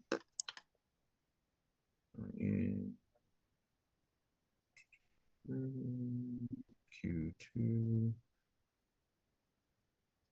So those are all on the same connector. Out hole kicker, 4 drop target, reset left, 4 drop right, reset right. The 3 is in the middle. So we have Q5, we have all that. So, and this decoder, I think that's the only thing that's common. So what I was doing there, sorry, I was mumbling and looking at this whole thing. But what I was basically doing there is looking and seeing where drop targets come in, where does everything get run off of as far as the solenoid driver board's concerned, and is there something common between all of this stuff that's not getting turned on? Is there a common factor? So when we start having multiple problems, we've got to see, do we have separate problems or do we have a correlated problem? We've definitely got some signal issues going on. So we know that the GI board that's supposed to turn the GI on and off. So here's what we've discovered so far. We know that that's not functioning properly because we don't have any GI. We know that the GI can work from the 9-volt battery that we used and put it on the playfield. We've checked known good bulbs, all that stuff.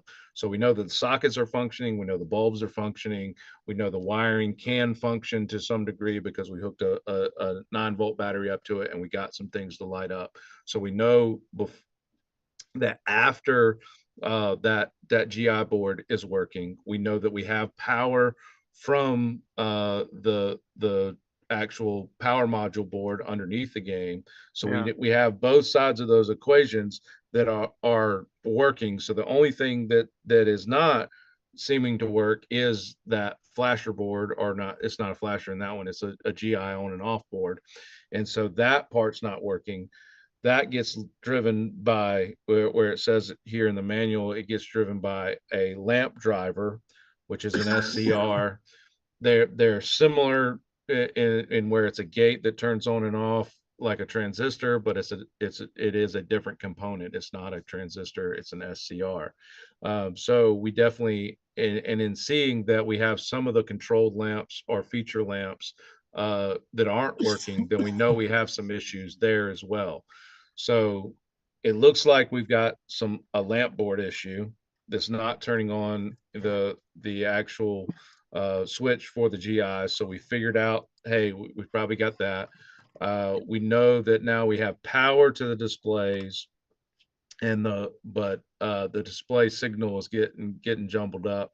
So we're starting to look back at going, okay, and then we look at the drop targets, and those aren't coming up, but we have power to flippers and stuff. But in this scenario, with this new driver board that we put in, we haven't seen any coils fire whatsoever. Did we try to Right. play a game with the new driver board? Yeah, we With the tried to new... hit start and it didn't work. And it didn't fire anything. Well, But So see, started, the it started the older... game. Oh, It it started, started, the game, but it didn't yes, kick a ball but out. none of the, No high power. yeah, and the yeah, other solenoid driver board that we tested, it was, you were able to flip, but you couldn't have drop targets pop up. And then of course the GI and stuff. yeah. So the GI obviously is a separate issue than in the solenoid stuff, because we've Right. had two solenoid boards in there, and we've gotten two different results out of that too. We've gotten one that had some solenoids, and we Yeah. have one that has no solenoid. So Mhm. yeah, one had some solenoids and no displays. This other one has some display and no solenoid. So it's like this flip flop issue here of which board is in there So I'm at kind of this like moment in tempted time. because I know you got the Mm. solenoid driver board working in Flash, Yeah. which is sitting right here. So do I yeah, try that one in it? Yeah, and let's just see what it does. yeah, let's do it. Yep, Also, let's do it. Balls of Steel said, have we checked the fuses after all the board swapping? Could we have popped a fuse during the board swaps? That is a very good question. And so, Yeah. but if the game, the problem that we still have is the game is booting and it's going into things. So 43 volts, which is run the solenoids, you're still getting that. It's still getting to the MPU. We know that, so we know it's still present. But why it's not traveling and getting out and none of the solenoids are working is a total different scenario now. But yeah, let's try a known good working board in there and see what we get. I mean, all of our voltages seem good, so we shouldn't have any issues with doing that. And let's double check fuses and stuff while we're at it, like he suggested, and let's keep rocking and rolling to it. But so it seems like we've got a couple different multiple issues. One's a lamp board issue that's also contributing to our GI issue, and then we also have some solenoid issues going on that we still need to troubleshoot, but we don't have a fully working 100% board set. So we're kind of creating new issues. So we know we've got some board issues in some way, shape, or form because we're getting different results with them. It's changing what's happening in the game. So let's do that. Let's take that flash board and let's put it in there and see what comes across. And then we can also, do some testing on the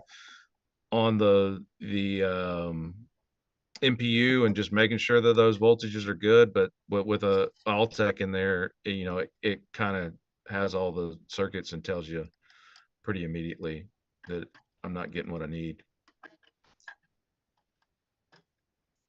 Fireball 2. Can you hear that? Uh-uh.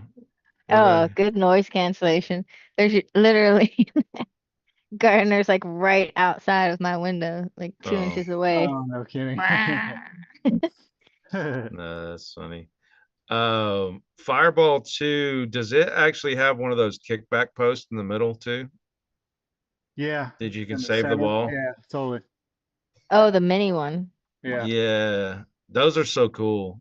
I don't know if I mean it's such a like a mind game to remember that you can hit it back into the playfield like that. Yeah. It's so And fun stuff. too, just because it's like you have to earn them and you can run out.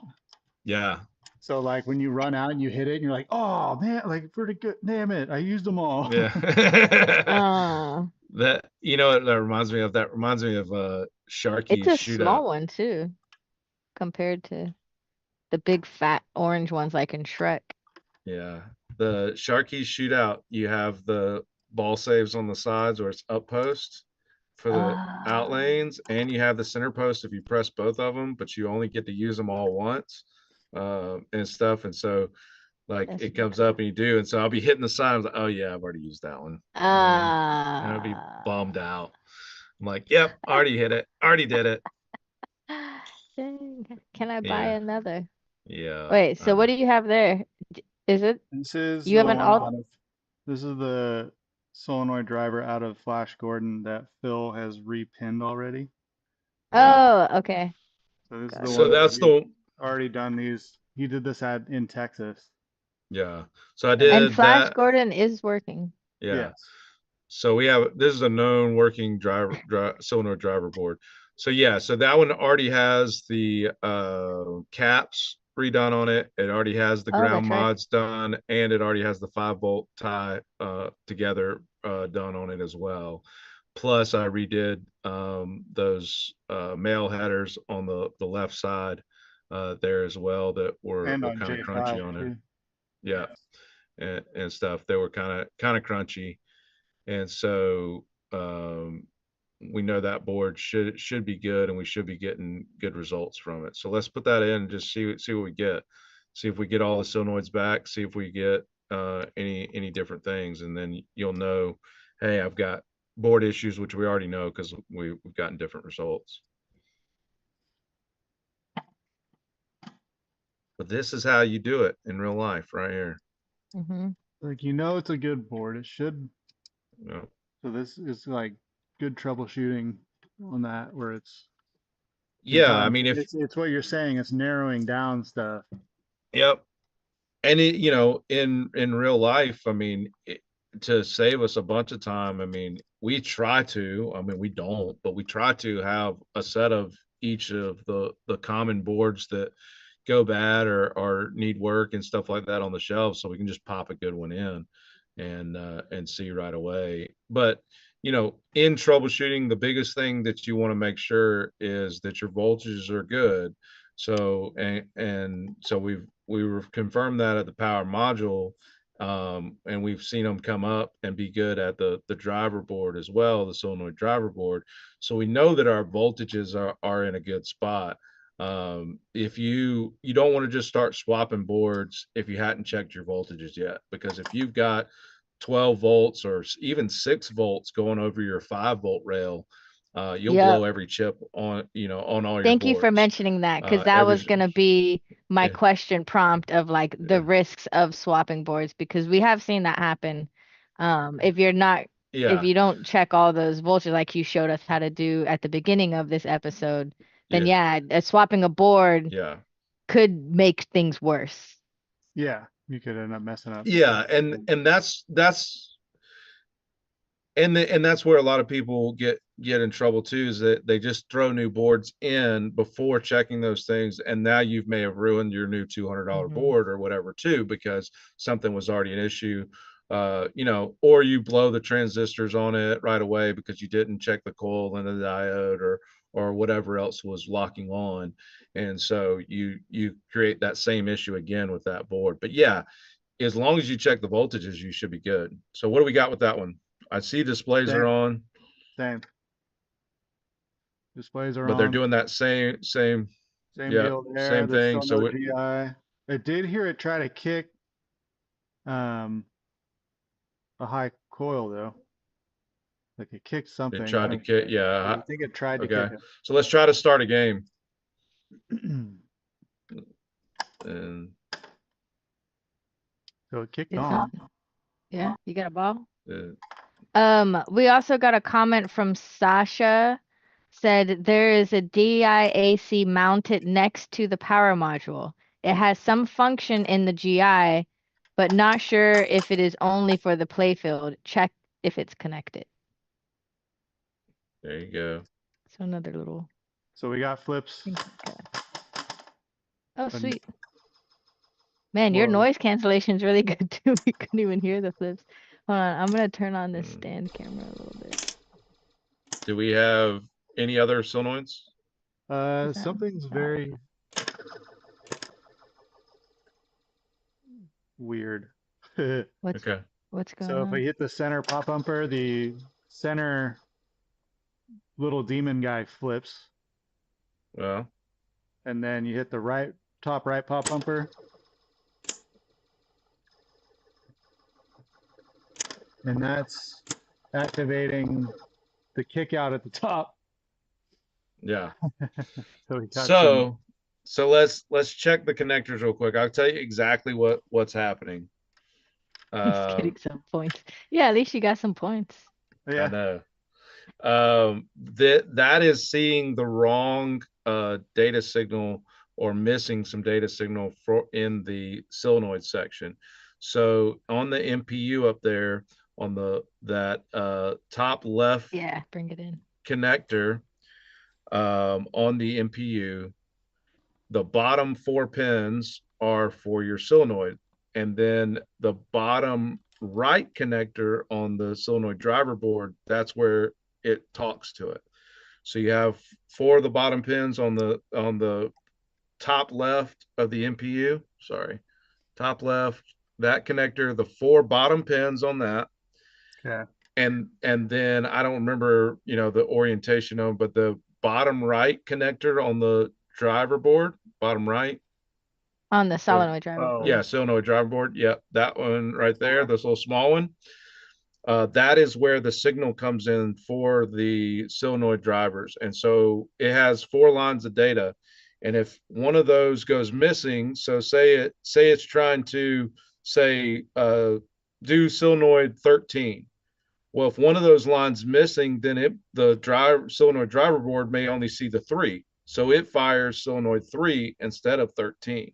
So the MPU is sending out, hey, send 1 and send 3, and that's for solenoid 13. And this one's only seeing the 3, so it fires solenoid 3. So the MPU goes 13, the solenoid driver says 3, and that's why you're seeing them in the different spots. So we've got connector issues there of some sort where it's not communicating correctly. And you see that very common on these games where if you turn them on and you start seeing like a lot of them that had chimes in them, like a Bobby or an 8-ball or any of those games, and those are earlier and stuff, but it happens the same way, is what you'll end up seeing. I've had it on an 8-ball deluxe as well, where a game comes up and goes to play a tone or something like that right when you start up, and it'll start firing like pop bumpers and slings and stuff, but they'll be in the rhythm of the tone. So if it goes dun dun dun dun dun, it'll go and it'll do them all in that different order.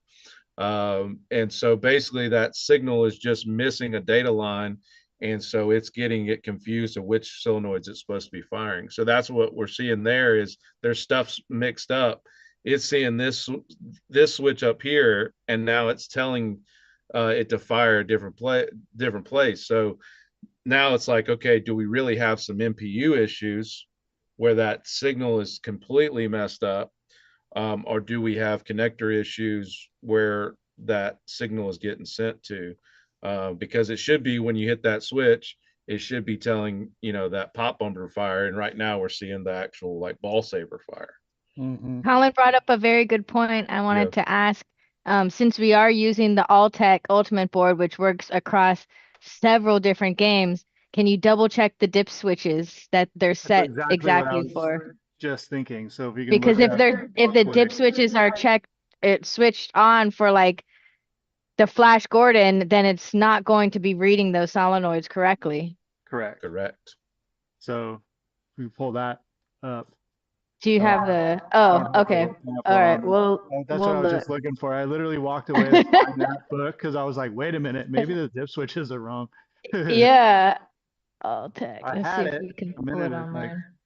that's the other portion of being That's fun. a tech, is being like, where did I put that thing that I used the other day? Um, let's see. Yeah, that can cause lots of issues. Like, Phil's I mean, like, I came in here, assumed all your dips were correct. yeah, you guys and your friggin' dips in the wrong positions. He was like, I thought you did that in your pre-production, sir, before you brought me on this show. Let's No. see You that I'm trying dipshit. to find. No, man. Uh, It happens. It happens all the options. time. I did that on another game. I think it was that 8 Ball Deluxe that I was telling you about. The where we got the fix where the pop bumper was popping with the flippers, Oh yeah. and Right. and in that same scenario, I in chasing that issue down, I had swapped out a bunch of different boards and stuff and just trying to figure it out. And that was one of the ones I did. I left it for some other game and put it in here. I was like, this is acting all kinds of crazy, It's like this whole thing, you know. Okay, let's see. I'm pulling up. No, that's not right. Did you find it? Did you find it on your end, Matthew? No. No. I'm looking for the our instruction sheet. So at the moment, I'm just undoing connectors and redoing them, just Yeah. to maybe get some Yeah, better also maybe connection. like just redoing those connectors too, Yeah. if they're And all I will say this, IDC. there are a certain amount of things that you can do as a quote unquote, for lack of better term, shotgun fix to these games. And like if we get a Bally game in that we're gonna actually go through and the customer says, hey, do what you need to do to it, then we'll probably put in a new rectifier board in the bottom, if we allows, or just make sure that it's really good and not burn up and do everything, because that eliminates getting the clean power. We don't have to worry about any power. We'll put a new one of those in, and then there's about 4-ish connectors that we're going to do right away, because even if you put that new Alltech board in, but there was battery damage and that it reached those connectors on either side or even up to all 4 of them, then you're going to have bad connections on those crimps, and it's going to give you a lot of false readings and stuff anyway, because all those are still destroyed inside those connector housings, oxidized. Sometimes the battery alkaline gets all in there, and all that destroys those crimp pins, and so you're still not getting good enough connections. So when you have these Bally games, if you're really looking, say, hey, this is going to be a game I keep, or this is a game I want to learn on, or this is a game that I want to invest in, clean power with a new rectifier board, the connectors on the rectifier board, because they always take a lot of heat, and then about 4 in the game. Usually that upper the upper right one on the solenoid driver Okay. and stuff too.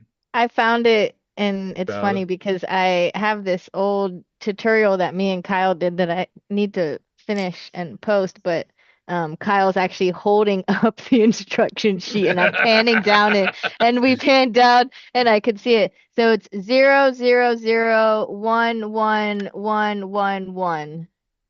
And what is zero? Zero is So on or off? 0 is off or Okay. down, and 1 is up or on. So you got 0 0. 0 0. Hold on, scrubbing 0. Where is it? Oh, there's future spot. 0 0 0 1 1 1 1 1. So 3 downs and then And the rest 5 up. ups and the Yeah. rest up. Yeah. Put the 3 downs on from the left, reading left to right. Yeah. Well, one you want on to keep it on free play. And then 2, 3 are off. Yeah, 4 is Yes. on. yeah. 5, The 6, rest are 7, on. 8 are on. Dude, this was totally wrong. Well, we Completely saw wrong. that when you were hitting the pop bumper and something else was firing. How did that happen? That is some shit. So do you think because the dips were wrong, then that would have affected the solenoids not working at all with the other driver It, boards? it I mean, I don't know about not working at all, but the where we see the flippers working and we see other ones not Oh my working. God. Right. Drop targets came up. Did Yeah, we do it right on time? Look, it's yeah. not staged, y'all. This is just pinball troubleshooting's finest moments. All the lights work. We GI we is could have back totally on. staged this, though. GI is back on. Are you So the serious? The so GI is back on, so it affects Yeah. the GI too. yeah, This is the whole because it's the lamp signals and stuff, so it's all getting the The wrong lights signals. too. The Yep. GI is working, the drop targets are working. Why Well, don't you just play a game and me and Phil were just shake our head. It was a Nope. good win. But so the thing Okay, hold on. is He said there's Nope. still an issue. They lost the We're celebrating some too solenoids soon. aren't working. Okay. But we got closer. We are closer. so the fact that we got the Oh, game, good point, turn. Yeah. The GI is controlled in Fireball 2, as we were talking about earlier, so that's why it makes sense yeah, that the MPU yeah, dip switches affected it. yeah. Okay, so I still don't have some stuff. I don't have kickers. Okay. I don't have pops. That's weird because the pops were working before. So your drops are coming up, but now No kickouts. So I've lost some coils. Okay. So let's go back. Let's say go back down and check fuses. Yeah. Well, I mean, again, the 43 volts is going to be there because it booted up and it's in the game. So that's the only fuse underneath there that will deal with the solenoids. The only other thing is there usually is an under the playfield fuse, Yeah, but I'm looking at it right here. It looks fried. yeah, and stuff. So that would be Pez says, oh sorry. Blown. Pez says, is it blown? Oh wait, hold Oh on. yeah. Let me fix on my end. Focus, Emoto, focus. Let's get that shot. Ooh, look at that. Blown. And that's Yeah. what will happen, you know? So yeah, swap that out, and then if another thing to say is that check the upper right connector on the auxiliary driver board. Then check the ground, the TX. Then ground the TX. the transistors, Oh, right? Is that what he's saying? 2 amp slow blow. 2 amps, low blow. Slow blow. Man, that's a really artsy shot. That's it great. is. Dip Mhm. switches. Maybe I Alright. should. Hopefully this doesn't just blow it immediately. Well, if it does, then we have more things to work on next week. Yeah, that's right. Ultimate. So I'll turn it on. Well, this thing's supposed to have 2 balls in it. 3 balls in it. Pretty sure it's 3. Yes. And it's particular about having the balls in it too. Yeah. I gotta have it in there first. Let's drop this down. Yeah. I do remember this now. I have not worked on one of these, but I did set up one for a client. Oh, the remember. fireball. Yeah, Fireball 2. I kept saying fire Power. power, and I named everything on all of our assets firepower. And I mean, then like 5 minutes before we added you in, Matthew was like, "No, it's fireball," and I was like, what? It was like a man. So well, that's when you, Phil's over here when like it studying booted- firepower manuals the night before. We come in, we're like, I "It's wasn't, fireball." but I knew you had it wrong, but it was okay. You knew I sent you an email back on your yeah, invite. I did see it. It's just like when Jaws came out, I kept referring it to is Godzilla.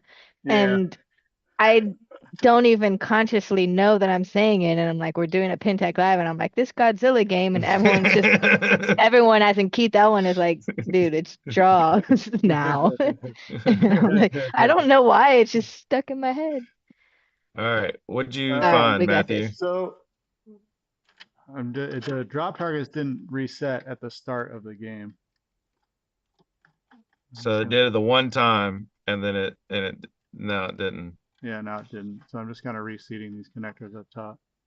And you put a new fuse in? Yep. Okay. 1, 2, 3, 4, 5, 6, 7.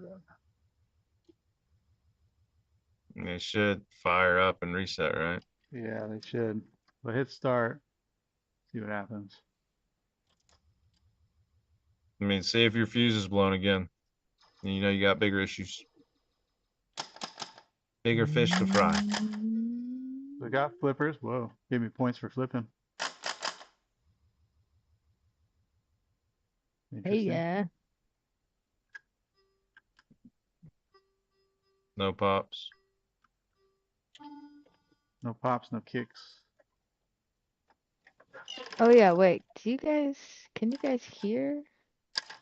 We can't, but I did turn on a camera mic there. Let me check right This fuse might be blown. But that would kill the pop or the flippers, wouldn't it? This thing was Well, it blown. hadn't this whole time. So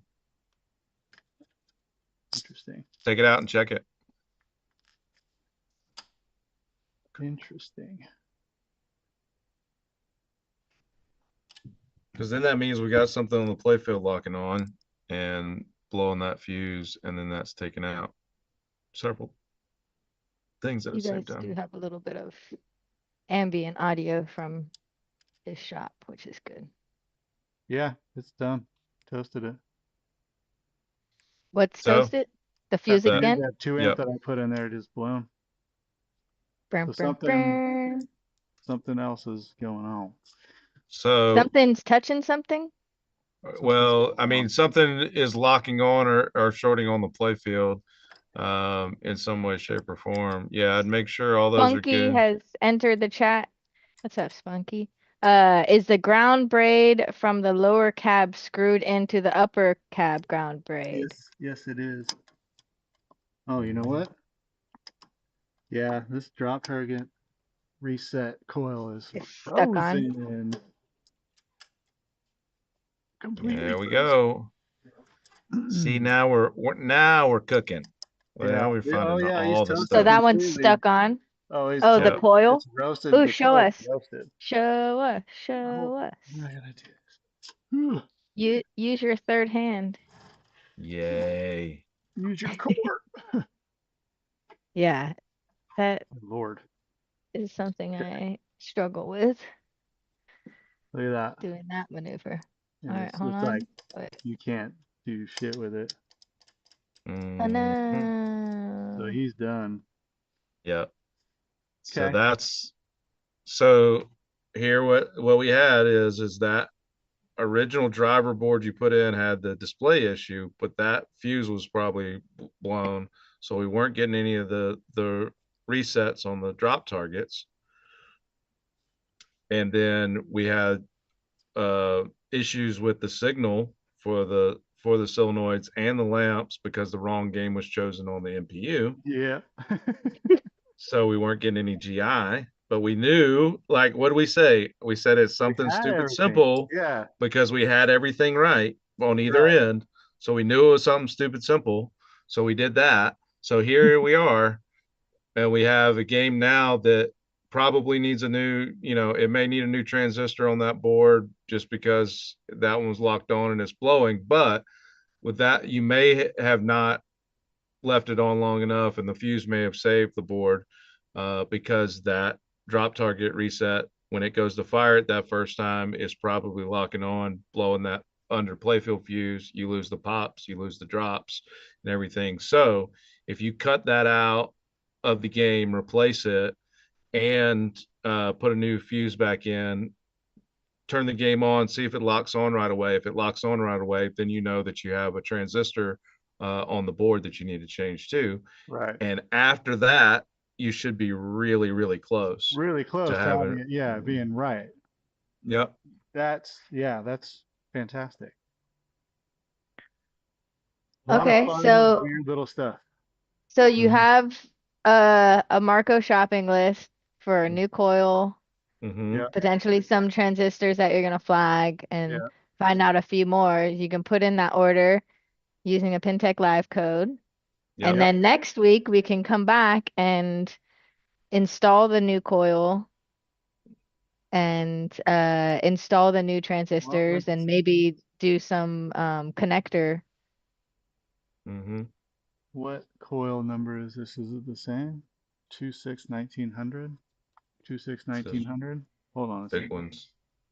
He's like, I might actually have it. Are you good on time, Phil? I'm good. I'm good. Okay, dope. Cool. Because we stay in the land of pinball for forever. I know you I, do too, but just I don't. making sure. I, Because he said that, well, which means let me see if I have it and we could keep going. Our I native. don't want to wait till next week to figure Yeah. out I could get it to work. I know. That's like. Everyone is just like drooling over your Indiana Jones, by the way. Next time we gotta put like covers over it so everyone won't be so distracted by the beauty in the classroom. There's lots of inquiries. Yeah, that's always like a buddy of mine posted some machines for sale yesterday, and he said in the every single post of the games, he was like, Looking at the other ones. nothing else is for sale, nothing else in the picture is for sale. But And but what about that thing over there? what Yeah, but what what about about that one, man? What about that one? I see the corner of a bonsai run in the background. How much is that one? Totally. yeah, Where? I've been that guy before though, like you see something Oh, in the I'm always that background. person. I'm looking at the background first before the actual shot, just to see what's there. What's the stuff you don't want to sell? Because that's the good stuff. Yeah, exactly. Yeah, I did that on a Oh, slugfest nice, one Fez. time. It was Nice. some like arcade, and then they had a Yeah. slugfest in the background. I was like, "What about that slugfest? Tell me about that one." And they're like, Not for oh. sale. Not Yeah, for sale. Pez said it worked for one of his friends by the pinball machine that wasn't in the one pictured and getting both games. He got a whole good Ooh, deal. Yeah. That is how Phil got that. Throw in that one and I'll take this one. You yeah. get You even more space. know where those He coils must be are far away. Cobra? Oh, there is a pass through by Carrie Carmichael. Yeah. Yeah, they're owner of Lynn's Arcade. Yeah. Because if we have this coil, I might be able to get this thing. Pez, thank you for your help on finding that Yay, stuff too. Pez. Yeah. And And Colin Baxter. yeah, Thank and you. everybody, Everyone's been participating. Mr. J. that's Crane, CERN, yeah. Monkey, We've all got of we them. got a Sasha. good people in this Yeah, it's chat. fun. It's like it's kind of like a game show. I should have put in that Jeopardy music. Yeah. It just kind of gives you anxiety though. That's why they make that music. So I you have know. to like and then guess What do wrong. I do? Yeah. Yeah. Oh So, man. but no, these systems are a lot of Drop fun, target and reset. Oh, I shoot. Drop target, thanks. Oh my God. Might be helpful. and I do. I mean, people always ask me like, "Oh, I'm getting into wanting to learn how Thank to you, repair. Colin. What Thanks do for I hanging out get?" with us. And Yeah. I always tell them these Bally games. Because you can fix them from near death moments. Yeah, you can. Well, Or good practice games too. they're good practice games. They've got good big traces on the boards for you to practice or your soldering if you end up having to do that. You get into crimping, you get into following all the voltages. You have the transistors that blow and need to change them out. So you get a little taste of everything that is kind of universal to a lot more systems, where like in a Gottlieb system one or something like that, it's unique to that system. A lot of the problems, a lot of the things that you face are very unique to that system. And so it doesn't always translate as much to other games and other systems. Right. Where this one, you can take some of these same concepts and go into WPC games or System 11 games. All of it, you can actually take the same crimping knowledge, the same knowledge on the transistors, the same knowledge on all of that, and there is some of that in the Gottliebs and stuff too. It's just Gottlieb did a lot of things in different ways, and so it's a little bit different of thinking about them. Right. Yeah, that's a really good point. What was that And number? so, It- 26 1900. mm, of course, the Yes. man has it. The Were man you has gonna one. replace the whole bank with the That's the Yeah, one. just cool, brought cool. the whole bank? A different bank, but same coil. Yeah, Pez is like, just go ahead and replace the whole bank. Yeah, add another drop in there. Just, There's you just know. one more, and they're inline instead of wash. What was Uh the first game with inline drops? I read that on that Marco's tip that day. What was that? What was the game? First inline drops. man, it turned into pinball trivia. I know it Uh always does. Okay. Forget. um is it not the Denise lock? Um No, Paragon. that's an easy lock. No, he's the first one to use it Paragon. as a lock, though. I think. Yeah, yeah. Pretty sure. Um Paragon. So, Paragon was. Paragon was. hmm Wow. No.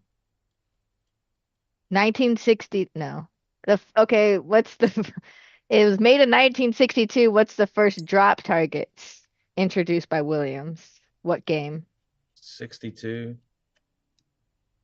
Phew. I mean, the only like I think of like Jolly Roger and all that kind of stuff from Yeah, Williams it's old. back in the. It's got to be what has inline drops. That's what is it? Oh, drop targets in general.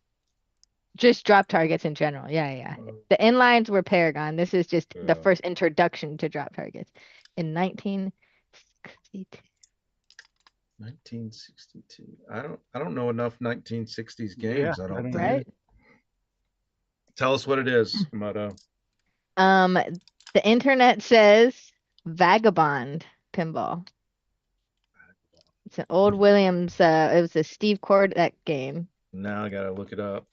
I know. Always gotta look it up. It's a clown guy. That's what I look like? That's messed up. Where are the drop targets on it?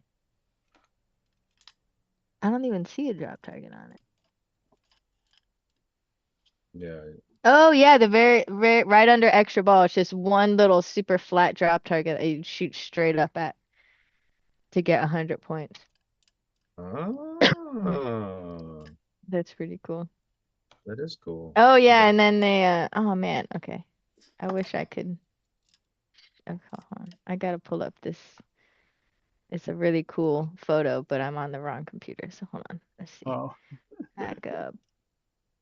Fun. Bobbed. Pinball. This It is looks really cool from inside. Check this out. Phil, if you're watching, Phil Pretty, if you're watching, I owe you a Uh 1900. uh Make a note. Still got to make that Marco order. put it Yeah, you gotta put in replace what there. you stole. Hmm. Repurposed is a better way. Look, these Repurposed, old yeah. ads. I just love these old ads. Is that It's like um drop target incorporated for the first time in Whoa. Williams Vagabond yeah, that was like technology 1962. advances Oh yeah. right there. And it's the dude's face. And he has a little cigarette in his mouth. Little If cigar hit action. when lit, player gets extra ball. Wow, you get an extra ball for it. No, it's like Man, the cigarette with the little Oh, the Fear and holder. Loathing Yeah. style. Yeah. Okay. those add-a-ball games are so fun. I love add-a-ball Mm-hmm. games. I Dimes. Triple dimes. yeah. I've started to get a fascination with these old like 50s and 60s games, just the way they sound and stuff. Oh, it's And beautiful.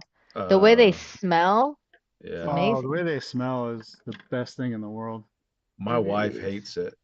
Oh my She God. she'll I she know. I'll come home from working on them and she'll be like, "You've been working inside a pinball machine today, haven't you?" And I'm like, Oh, and "I you're like, have, I Yes, have." I have. Yes, I have.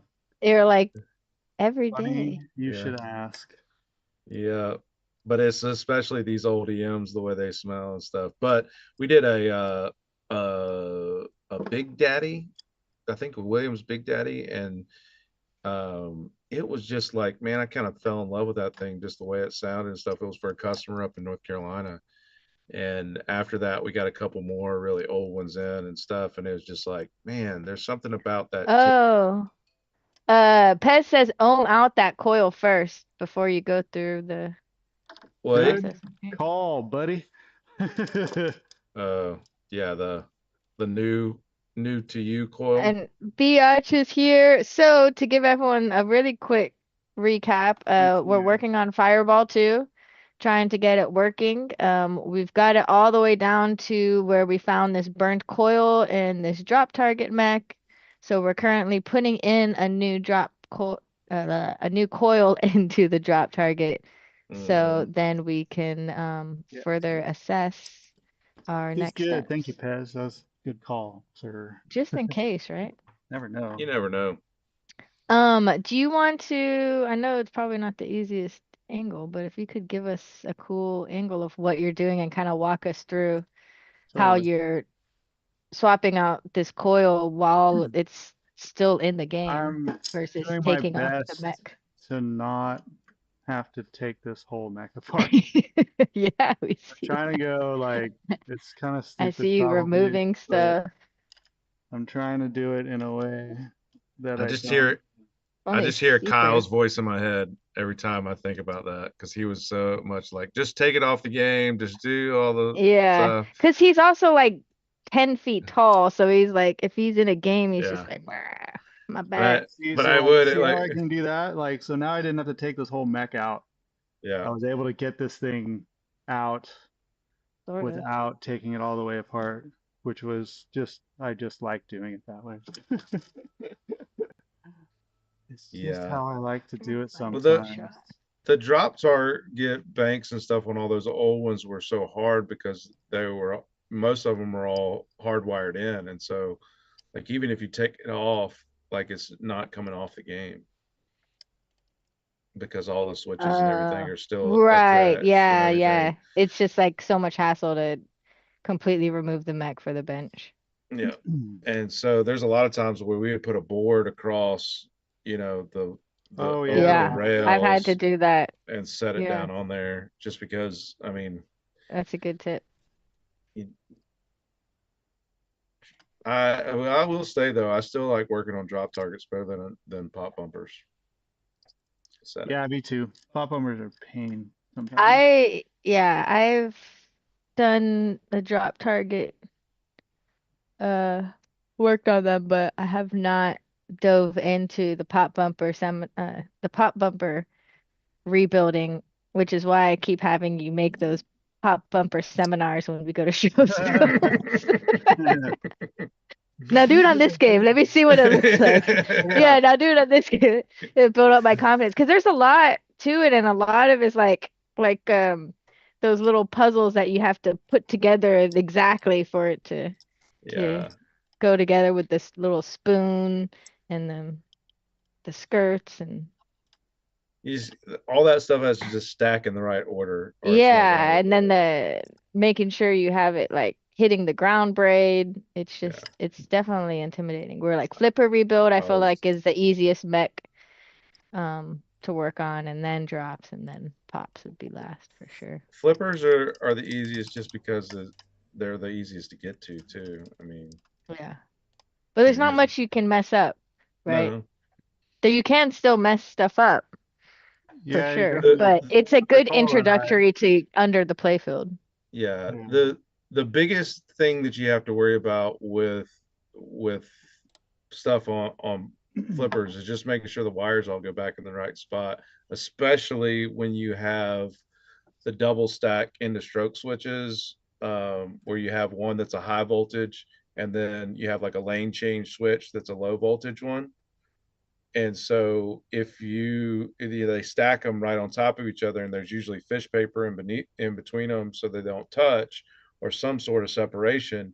And if you accidentally touch those, then your switch matrix gets 50 volts. Oh Uh, no. and Yeah. Yeah, it's see, it's scary. Not good. Not good. No. yeah. Or Or if like you mix up checking the those wires, fish paper. Yeah. or checking the fish paper. There's plenty of times where the fish paper wears out, and it'll Right. give you a weird issue. And I heard some guy was telling me one time about a game plan game, and the whole game was messing up because the fish paper in the out hole switch had No done so. way. Yeah. So it was like shorting out it was traveling through the ball and shorting out that switch and doing all weird stuff. And he finally figured out that it was the fish paper that was on that one switch. Mm. And it's like, yeah. And then in old 50s games, they had metal flipper buttons, Yeah, dude. and those will shock the crap out of you sometimes. That's what our Oh, Starjet Huntsman in the house. Starjet did that. Yeah. And the fish paper Oh. worn away and was sending freaking 120 volts. Oh yeah, that's right. Was zapping the hell out of people, and I was like, "What is going on?" And It's that like- was the type of stuff that we were checking for when people were checking in games at TPF, Yeah. the Yeah. attempt to, but stuff like making sure it's grounded properly and making sure that when all these collector games go to a floor where there's thousands of people playing it all weekend, people aren't getting zapped and Yeah. other non-fun things like that. That was definitely interesting. That was the first time I'd been to a show where they actually checked all that. Yeah, me too. It feels like, oh yeah, we should always be checking this. It's a good Yeah. safety precaution to have. Yeah. And so seeing that, and I mean, because if you kind of do an EM section and you kind of do the solid state section, most of the time, everything's okay. But there are those solid state games that you end up. And then what was crazy is there was one of the games that was kind of confusing all of us. There was like 3 of us standing there. God, yeah. And you were testing between the 2 games, and you kept getting voltage, and it was like, okay, you do these 2 games and you have voltage, you do these 2 games and you don't have voltage, and then you do these 2 games and you have voltage, and these 2 games, and you kept like going. And it's like, okay, it seems like maybe one of these games doesn't have a ground, and it's shocking you. And then it came to find out it was actually the power strip that they were plugged into was missing its ground out of the plug itself that went into the wall. And that was just, I was like, oh. So now it's like, That's right. you got to even not only check that, but if you're putting grounded games into a non-grounded power strip, Yeah. then it Jeez doesn't make Louise. any difference. Yeah, So- and Okay. from so- that happening to you, I went back as soon as I got back to my arcade, I got rid of all like the Walmart power strips and Yeah. like put them in a bin for somewhere else, and then got the ones that had the little surge protector Yeah. icon and everything on Okay. them. So if I power this Yeah, on, that's the thing. Uh-huh. all these things should kick on, and this should not lock on, hopefully. Yeah. If it lock does on, I'm lock gonna turn it on, off real quick, right? yep, for sure. It did lock on. Yeah. Totally locked on. Instantly. Instantly. So we know that that coil being bad took out the transistor on the board as well. So now you'll change that out, and you should have a good game, but you'll have to put that back in flash. So Yeah. you'll have to work on those other Other Sonar ones. driver boards, or you're Or gonna it's fine. Or fine. the solenoid driver board and the other one was fine. It's just the yeah. But you didn't have Oh this- yeah, so now Flash's board is sad, and yeah. then this other board you put it back in and it'll be happy. You have It 2 might other be boards happy. to try. Well, It might be. Because it might have blown the transistor on that one as well. Yeah. Oh yeah, true. Like that's It could it have blown probably them on did. all of them. It Yeah. probably Yes. did. Most likely. Oh, and so what if it was on different dip switches for the Alltech MPU? So it was reading the logic of the solenoids from different places. Is there a chance that it blew a transistor from like the other drop target mech or from a pop bumper on that board? Like, Um, you know you, what I mean? Like the way, Yeah, that's a like good would it question. always, because when he was hitting the pop bumper, this saucer over here was firing or whatever. so So if it my, was reading the wrong way, yeah, so maybe my, there's multiple transistors blown from different areas that's not even related to that drop target, is what I'm asking. yeah, I think you could, but normally what we would see when we put it back in, and do that, because all of his other coils seem to be free moving, we would see them lock on right away Okay. in the Fair. same scenario. So if we did take out other transistors, then we should see other things locking on um, in the game as well. But it's not to say it can't happen that way. But I think now he could put that original board that was back in, with it was in this game that had the displays but didn't have the drop targets. He could put that one back in. He probably took out the transistor on it as well. So he actually can repair the transistor on this one, put it back in Flash Gordon, repair the transistor on the original board that was in this one, and should Be good. be good. And Pez looked it up. He says it's Q10 or number Stand. 10. There you Q10, right? go. Pez is on it, man. Pez. Yes. We will get this game I to don't have work. my I'd hold up my little donut Pez guy Yeah. that sits on my cart, but I'm nowhere near my cart, so I can't. Just imagine I'm holding up a Pez unit, being like, It's just a "Yay, Pez!" 122 or one. What are we Yeah. looking at? We'll put tip 102 or tip Um, 122. Yeah. Put a tip 102 in. 102. Yeah. 102 is the beefier of those. So if you got a 120, 122 is less beefy. yep, Okay. less beefy. 102 is Right. beefier. So I need a towel. Put this down so I don't screw anything up. And Or then there was a way to test if the transistor is bad, right, on the Yeah, board. you can do it with a multimeter. You can put it on diode test, and again, I'll get it wrong and stuff right, if I totally. say it out loud. But there's PNP and there's NPN, and basically it just depends on where the lugs are Oh, the three. arranged. Right. And so basically, if you start on the middle lug and you have it on diode test and meter on the either ones, you're looking for it to say anywhere between zero point 0.4 and zero point 0.6. And so basically, what we do if we're out in the field and say, "Hey, I don't know if it's a PNB or NPN and stuff," so we'll sit there and look at three or four of them in a row and go from the middle lug over to each other lug, and if it gives us that 0.6, then we know that's the right uh, orientation to be doing it in. So it's either the black lead on the middle or the red lead, depending on whether it's a PNP or NPN. And so that one determines whether the red or the black gets on the middle lug to Gotcha. read it.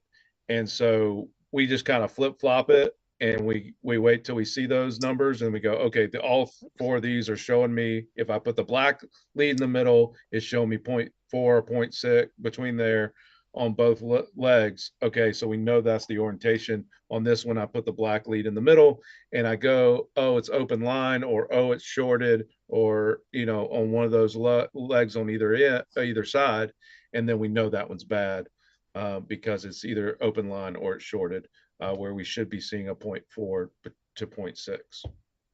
Gotcha. So if Nice. you're And that what test mode again on the meter? the diode test, Diode test. yeah, if you put it in diode test on there, then that's where it'll get you. And so then if you were doing it and you saw that, hey, it's not reading right, and you swapped it and you put the red lug in the middle and then it is reading right, then you know all those need the red lead in the middle. And so we Mm-hmm. just kind of test ones to the side of it and go. And what they'll end up doing is they'll flip flop as you go. So you know how on some boards you have the transistor and then you have a smaller pre-driver transistor above it or around it, which is little tiny like half circle looking things. They'll flip flop. So if this one is a PNP, then the next one's going to be an NPN, and they flip flop that way. So it flip flops all the way down, and that's what a lot of the circuits and everything are flip flop circuits. Where if it's high here, then it's going to be low on the output ends. The input's high, the output's low, and it just flip flops all the way down. And basically, they're trying to get far enough away from the logic circuit that you don't have high voltage going back up through the logic circuit.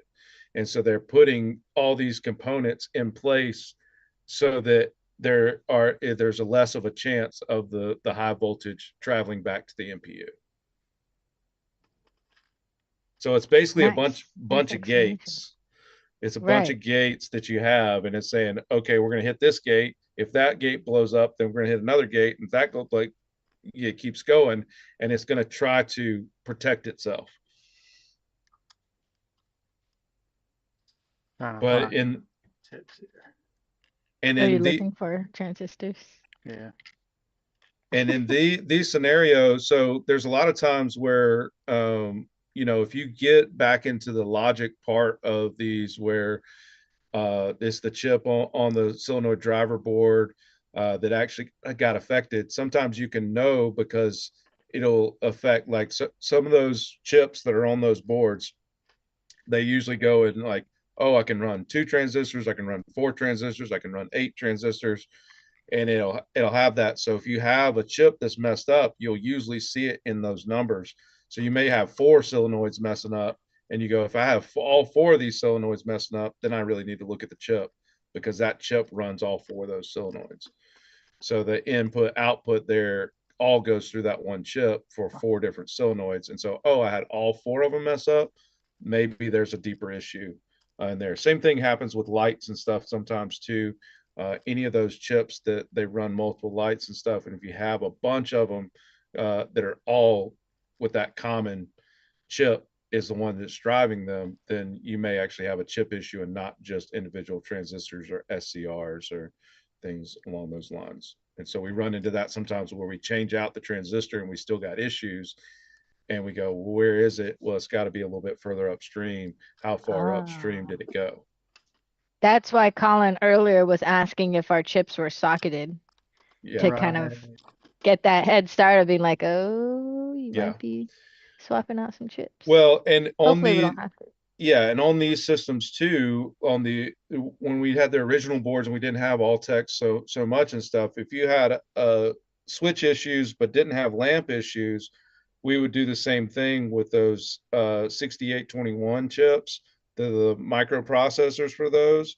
We would just swap them, and if now we had, say we had switch issues, we didn't have lamp issues, and we swap those 2 chips, well, now we got lamp issues, but we don't have switch issues, then we know one of those 6821 chips is bad because they're the exact same chip. So we can flip flop them and we go, oh, well, the problem followed the chip and not stayed, to the component or whatever.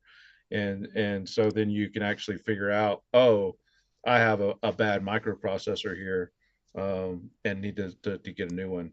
And you find that on a lot of things. And so that's the kind of thing, and you see it on system 11s and stuff. Sometimes you can do that. You can swap those chips on the system 11 games, and you can start diagnosing, oh, I have my ones from the lamp I know is working good, all my lamps are fine, so let's swap that with the switch matrix one, and let's find some deeper issues. Lots of little tips and tricks that you do when you're trying to figure out, especially when you're doing a home repair and you don't have all the parts with you and you're really trying to narrow it down for that marker's order. You're like, let me figure out exactly what's wrong here. So Matthew, walk us through what you're doing there.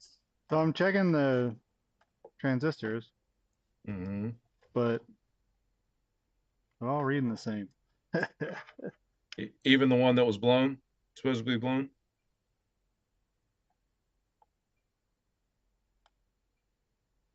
50, 246, 521, 521. Yeah, they're all reading the same. Okay. Okay, And if you, sign. That's better.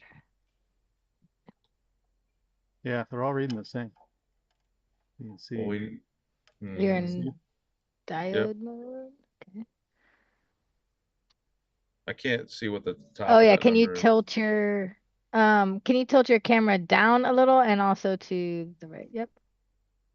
And then tilt. Good. I mean, you Yeah. see it burnt right there. Is that the one that's And this in is a different question? one. Oh, looks burnt. So put one lead on the middle lug Yeah. and then go to both the outsides.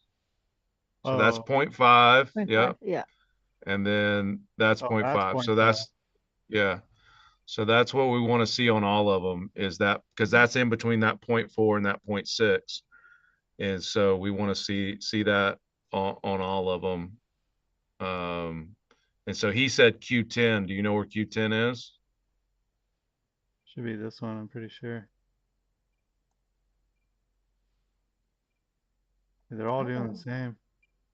No, all reading the same. And so then did it take out the resistor or the diode, on those boards? Is the diode in the correct positioning? I mean, yeah, on the coil itself.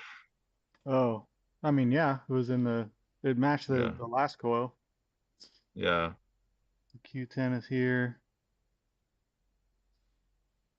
Hmm. Here's your resistor and or diode and resistor.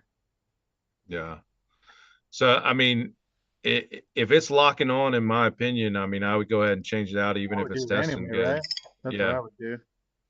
I mean, you Oh, can. don't do the reverse. Just try the red tab in the middle and black on the outside and see if you get. Nothing, nothing, Yeah. Yeah. It nothing, should show Yeah. nothing, nothing. Yeah, that's nothing. correct. Yeah.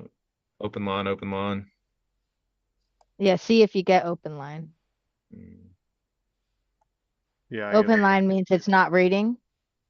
Yeah, open line means there's no connection Oh, whatsoever. gotcha. Yeah. Yeah, they're all He testing. says it may look good, but get rid of it. Yep. Yeah, that's what I'm saying. So if we go to the schematics, Phil, Yep. Let's do it. let's check to see how we would find that Q10. Yep. Let's do it. Okay. So, All right. um, So, I mean, you're on actually, the right hold on, page already. hold on 1 second. Let me go here so then we can kind of see him doing it. Yeah. Okay. I just made a little. So you're really looking for the page that has those squiggly lines on it, like you see there in the middle. That's going to represent coils. So all of these ones that are here that have the little squigglies on it, those are all Mm-hmm. coils and stuff, and it should start labeling them and everything as well. You see this here, but in this game and these it's a little bit different. They show you the wiring diagram and everything and how these coils should be, what colors should be on what side of the diodes. You have those diode signals right there. To the right of those squiggly lines, and that tells you the orientation of which should have the banded side, which should not. And so you can get the wiring right there. But then on these Bally games, we're going to look for the solenoid driver board. And I got a phone call coming in that I'm going to have to get to in just a second. Oh yeah. But Okay. Driver. yep. Solenoid driver voltage And so regulator. then you see all those labels there, and they should have one that says for the reset. So if you start looking at all those connectors where it says J1 and J2 and J4 and stuff that are right in the middle of the screen, Oh, you're gonna end up seeing one Oh, that drop target yep, 4 reset. J1. yep. And then if you follow those lines over to the left and keep following them, it's going to come to a Q number. And that Q number is the transistor that you're looking for. And so, Did I do that right? I got to Q2. well, there's 3 different drop target banks in this game. So which one Oh, is it? 4. Is it the 4 bank or It's the right 4-bank. so 4 drop target reset right? Yep. So Okay. then you're gonna follow it, and it's gonna come up. Can you see where I'm following it? Yeah. Yeah, right there. And so what does that one say? Oh, Q2 right down there. Yeah. What does So if that it's say? Q2, then it should be Q2. Let me look at. I'm gonna look at it on my computer as well. So A this might be 4 the bank. wrong one. Yeah. So yep, Did it's you check Q2? No. no. Oh, So you yeah, should. check Q2 and stuff. I'm gonna step out for just a Yeah, second. go for it. Go for it. Let me get that screen out of my face. Pet says, "Oh yeah, weird."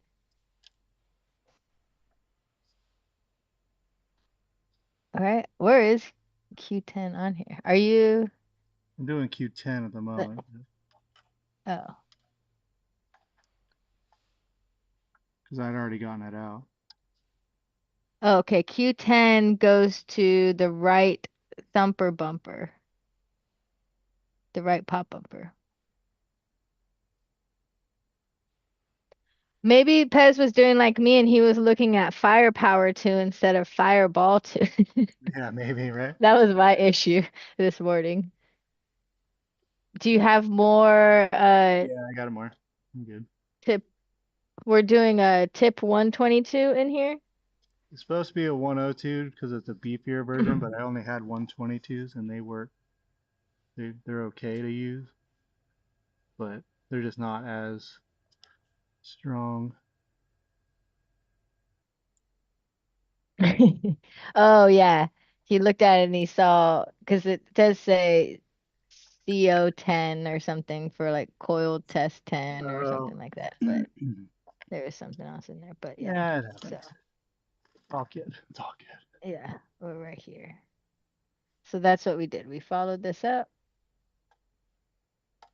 passed all the way over here, and then sourced it at Q2. Nice. Okay, so let's go to Q2. Let's test him. Ooh, pretty. Nice shot. Shorted. It's shorted? Yeah. Yeah. This is called Pinball Science 101.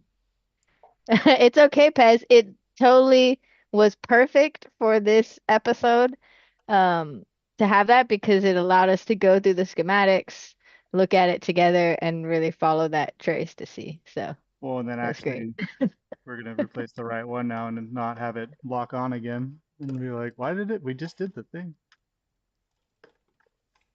And the thumper Oh, bumper gets a yeah, yeah. new transistor. The thumper bumper's gonna be firing. When did they get rid of calling them thumper bumpers and then straight to pop bumpers? Maybe thumper bumper is just kind of hard to say. And like when you say it, you're kind of like spitting it out on people's faces. Mm-hmm. So maybe someone in their PD team was like, can you? Well, pop actually does the same thing. Thumper, bumper, pop. I don't know. I have no reason.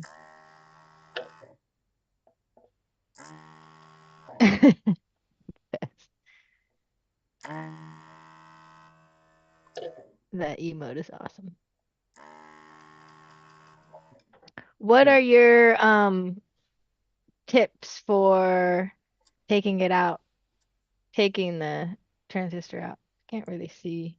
Um, Definitely using a desoldering iron really helps get it to where you're going to be less likely to mess up some traces. So we're And going after Yeah. Q2 now. Yeah. Q2, we Q2 is metered it definitely and it shorted. shorted. Yep. Yeah. So Love it. we're in business. Q2 is definitely done. Can you tilt up the camera or push it I'm further going to back? push I it don't know back how down. I big was your just table is.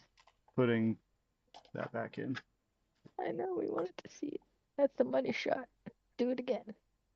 Just kidding. Can't. Sort of. Yeah. Yeah. The biggest thing here is make sure it's in the right orientation when you put it back in. Yeah, I've done that.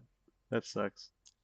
Yeah. How do you tell? Oh, like from flipping this way to the other way. Yeah. You just look at all the other one, make sure they're all facing the same direction and stuff. But yeah, I mean, it's as far as finding those, it's just finding where they tell you and following the lines in there of that circuit.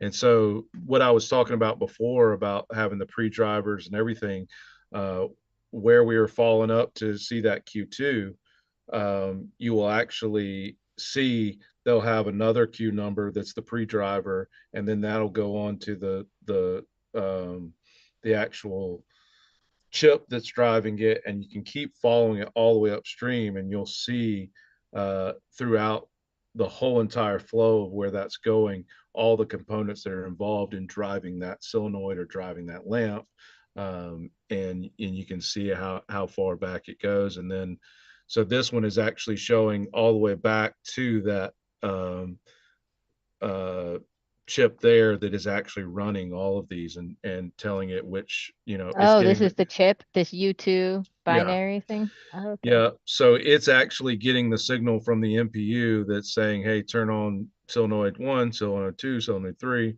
and so it tells it which output to turn, high or low or however it needs to be, and then that in turn starts going down the line of opening up and closing all those gates, so that it gets to where it gives a path to the ground with those transistors. So all the transistor is really doing is saying, hey, you've got ground over here. Not until you tell me, until you apply voltage to this transistor, am I going to close this ground and allow voltage to actually flow to ground and turn on the solenoid. Gotcha. What is that? Oh, light? Yeah, I was making sure I'm not Yeah, connecting these two. Oh, sure. You don't want the little pyramids to touch each other because that'll yeah. cause Right. more issues. Yeah, you don't want any of those bridging and stuff like that. You look at it and you can ohm it out too. There's a lot of times we'll come in with the and put it on a continuity test and just make sure either side you don't have continuity to that, so that you can make sure it's like, hey. Ow, my head. Soldering Emoto's head. Yeah. Oh yeah. Yeah. So we Good. should do. Oh, We should. pop We should bumpers show are them. when the whole body moves, and thumper bumpers is just when the lower part moves,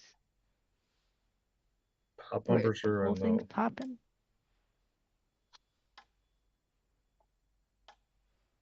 We were just While I'm talking about the here, history of pop bumpers. Yeah, I'm gonna I test. mean, I see a lot of EMs call them thumper bumpers. Look at the Because back of this board it's too. not Look how actually cool that moving. was. Pretty Wow. neat. Wow, that is pretty gold? Is it Yeah. gold? Oh, gold. I'm gonna check Q2 while I'm Whoa. here on this other board. Is that the original Flash board? No, this is the one out of an 8-ball deluxe. I mean Gordon, Flash Gordon. Flash, right? This is the 8-ball deluxe board. So oh yeah, you're testing the Q2 on the other board. Okay. Which is fine. What's about the Q2 on the Original. original? Yeah, The original board. whiteboard, Yeah, So the whiteboard, which this is that's the not no whiteboard's big the one deal. out of no, 8-ball deluxe. yeah, and And that's that the That's one what that you Q2, just the checked? yeah. So now I'll test the one on the original Fireball 2 board. It's white on the front, green on the back. No, it's white All on duck. both sides. yeah. What were we just looking at then? That was gold and green. It wasn't green. That was the flash. It looked The like it. uh, No, that was it. I know. It looked green on our screen. This one's Anything? green. Yes. So this one's What you get? fine as well. okay. You too, So anyway. So, oh, but wait. So maybe there's. We don't even need to test my theory of the dips being in different places. It probably just didn't trigger it yeah, yet it's because you had those in when the dip switches were Mm-hmm. not and set. So. and that fuse was already blown, so the fuse was probably already blown and didn't take it out when we swapped those boards Mm-hmm. and stuff. So So, um Put it in. which one should I put in? Flash Gordon's? Whichever one Since you we want to know it, blow since up we know it. less. Yeah, I know, yeah, right? Since we know it works. We'll put let's Yeah, do flash it. the Gordon's one in that there. the original, the one we've got this far with. Yeah. The one we've made progress with. And then let's see the other ones afterwards. I just like sitting on the screen like this. Just both of us. Now we just need John Whitaker in here. It could be all three of us. Oh my just God. being- Mm. John. He wants us to make a cologne um for Is the it gonna smell of smell pinball like machines. old EM? The new fragrance is called Old Ass Pinballs, brought to you by The Phils, Lynn's Arcade, and available only at Marco Pinball. There was a company a long time ago, like maybe 6 or 7 years ago, that actually put out pinball cologne. Do you remember that? And No. it came in a little tiny, like new in box crate with a little mini uh furniture mover thing, dolly. That's cool. You guys don't remember? I never I smelled it, I but it never looked cool. It was like the I Mod never really Couple. think. I think the Mod Couple made it. There you go. I mean, if you get ones that smell like real pinball Oh, machines, Rage Tilt made EM air fresheners, Oh, according to nice. Turin. I got a air freshener from them. I didn't realize. I guess I never smelled it. Okay. I Moment used of it as a truth, giveaway. y'all. I didn't open it up. Don't no, lock no. on. Yeah. Ready? Yep. No. Yes. We're watching this guy. He's got to turn on and then fall down. Okay. He didn't lock on. That's good. We'll reset. I heard it. Something. Is your Can I blow fuse that good? fuse again? I heard a click of some But it sort. didn't lock on, so that's good. So, well, now it's not booting in. Progress. What the fuck? You got something unplugged? Got some unplugged. Got to. Oh, sure. Got to. Yeah, Forgot because you just something. put the board back in. He got excited. And got excited. that's No, I got 1, 2, 3, 4, 5. Well, 5 are plugged in. Now what?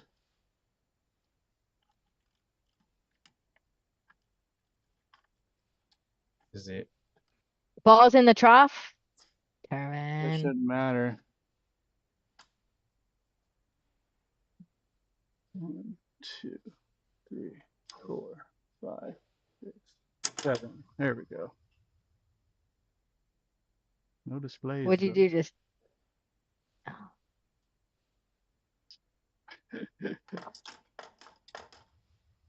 Is that and that's Oh, the there one we that's go. been Does need the balls in it.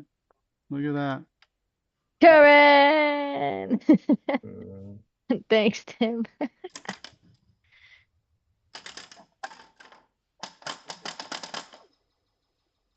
Okay. Okay. This is so awesome. Did we get it? Go team. Go team. Did we get it? This is where we need the music. No, we need like Cool. the epic trailer, royalty free. Dun, dun, dun, Yeah. dun. What happened? What are we doing? Are you playing the game? Playing. Playing? Yeah. It's flipping? Everything's good? Your Think noise so. canceling makes it where we can't hear. Oh, is that what it is? I Yeah, think no, they yeah. can hear it, but we can't. Hold on. Oh. We're just not privy to the sounds. Right. Hey, the little devil still works Yeah. too. Oh, the little Yeah. thing popped up. Yay, good job. We got it. Go team. Yeah. Amazing. Fantastic.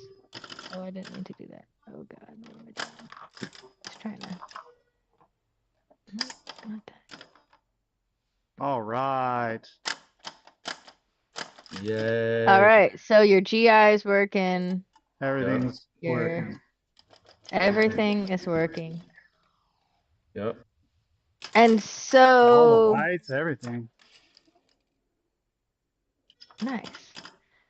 So what would have caused the drop target coil to get stuck on like that?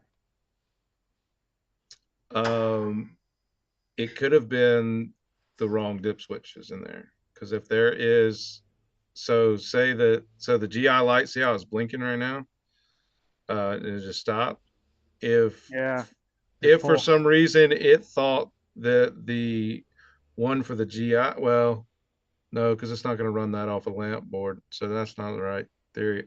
I I would think that it would it would have been something along the lines of that not having the right game in there.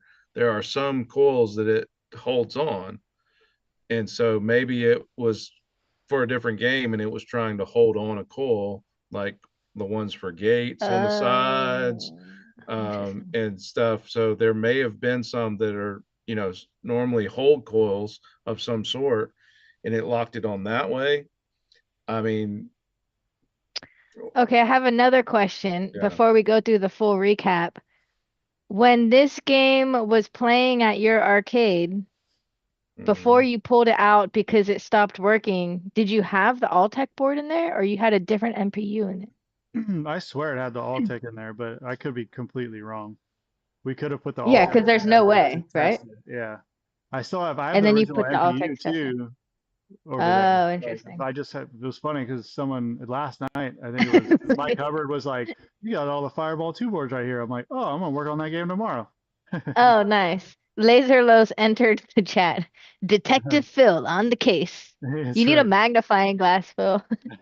Give me Oh, monocle? Okay, yeah. yeah, he's Yeah, classy. monocle. Oh yeah, Pez was like it might have happened a while ago, and the coil Yeah. was just shorted. The coin door coin might have been held. Could be a bunch of things that could Yeah. have triggered it long before we got to this point. Yeah. So, let's do a recap of what happened, what we did on this game, including all the mistakes. Not mistakes, learning lessons. Um, from the beginning. You want me to take a stab at it and then you guys jump in? Yeah. Sure. Do it. Okay. So we started with a Fireball 2 that basically none of the coils were firing except for the flippers, the drop target mechs weren't coming up, and the GI was not working. We swapped that solenoid board to a different solenoid board to test it out, and then we got uh, none of the drops working, none of the flippers working, none of the pops working, all solenoids just dead completely. And again, GI still not working. We did several tests to test the GI, including doing a 9-volt jumper on individual GI lamp sockets to make sure they were working, which they were. So we verified there wasn't some sort of ground or issue or um, lamp socket issues. Mhm. We double checked the ground. It was properly connected. We did several tests on the rectifier board that's in the below of the cabinet, making sure that there is continuity through the braid leading up to all the logic stuff. Then we put in a third board from a game in the same era, a Flash Gordon, a third solenoid driver board that we knew was working because Flash Gordon was working. So we put that solenoid driver board in, and then again, nothing was. Oh, then the solenoid started firing, but it was like when you hit a pop bumper, then a saucer would flick. When you would hit this drop target, then the up kicker would come in. There was something really weird like that. Mhm. So We trace back to the MPU, which is a new Alltech MPU board, which is compatible with several Bally, Williams, and Stern games. But the way you change it for each game is you switch up and down like a 9 bank dip switch test, and there's a certain code for each of those games in the instructions. That was set improperly. We went through the instructions, found the Fireball 2 dip switch code, put that in, and then everything started working again, except then the drop target bank, the 4 bank on the right was locking on. It blew a fuse underneath the playfield, which we saw happen twice, which had us go back to the solenoid driver board, use a schematic to figure out which transistor was blown, which was Q2. Once we swapped out Q2 and put the board back in, this is the money shot. Everything is working. Did I Yep. miss anything? No, I think you got We it. And tested voltages on the, first off, we tested voltages coming from the power yeah, module. Like that was our step one, was Oh, making that sure was those the most voltages important underneath, step. yeah, Right. the voltages underneath, we made sure that those were correct. Then we went up to the solenoid driver board, found out that on the first solenoid driver board, there's no um, step down. It's not like filtering out that power. So there's something up with that first board. yeah. The high voltage regulator for the displays was not regulating any voltage. It was 260 Right. in and 260 out. So Right. It was high. yeah. So your high voltage regulator was blown or messed up on that board that you put in, and that's why we didn't have displays working.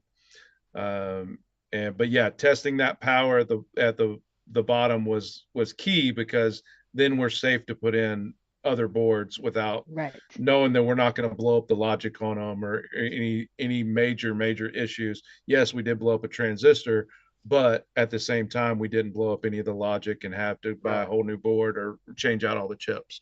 So So very important step is to check that power yeah. before you actually start swapping boards. Yes, if you're going to swap boards, you're going to make sure your power is clean first off, because if you just go putting that in there, whatever power issues you have, you're going to have them with the new board as well. The only other thing that I was thinking about when you were saying all that was, you know how we kept getting it where it was only showing the first digit on the Yeah. displays with some of those. Yeah. I bet you anything that it was set for a 7-digit game, and So these you're are these 7 digits or 6 digits?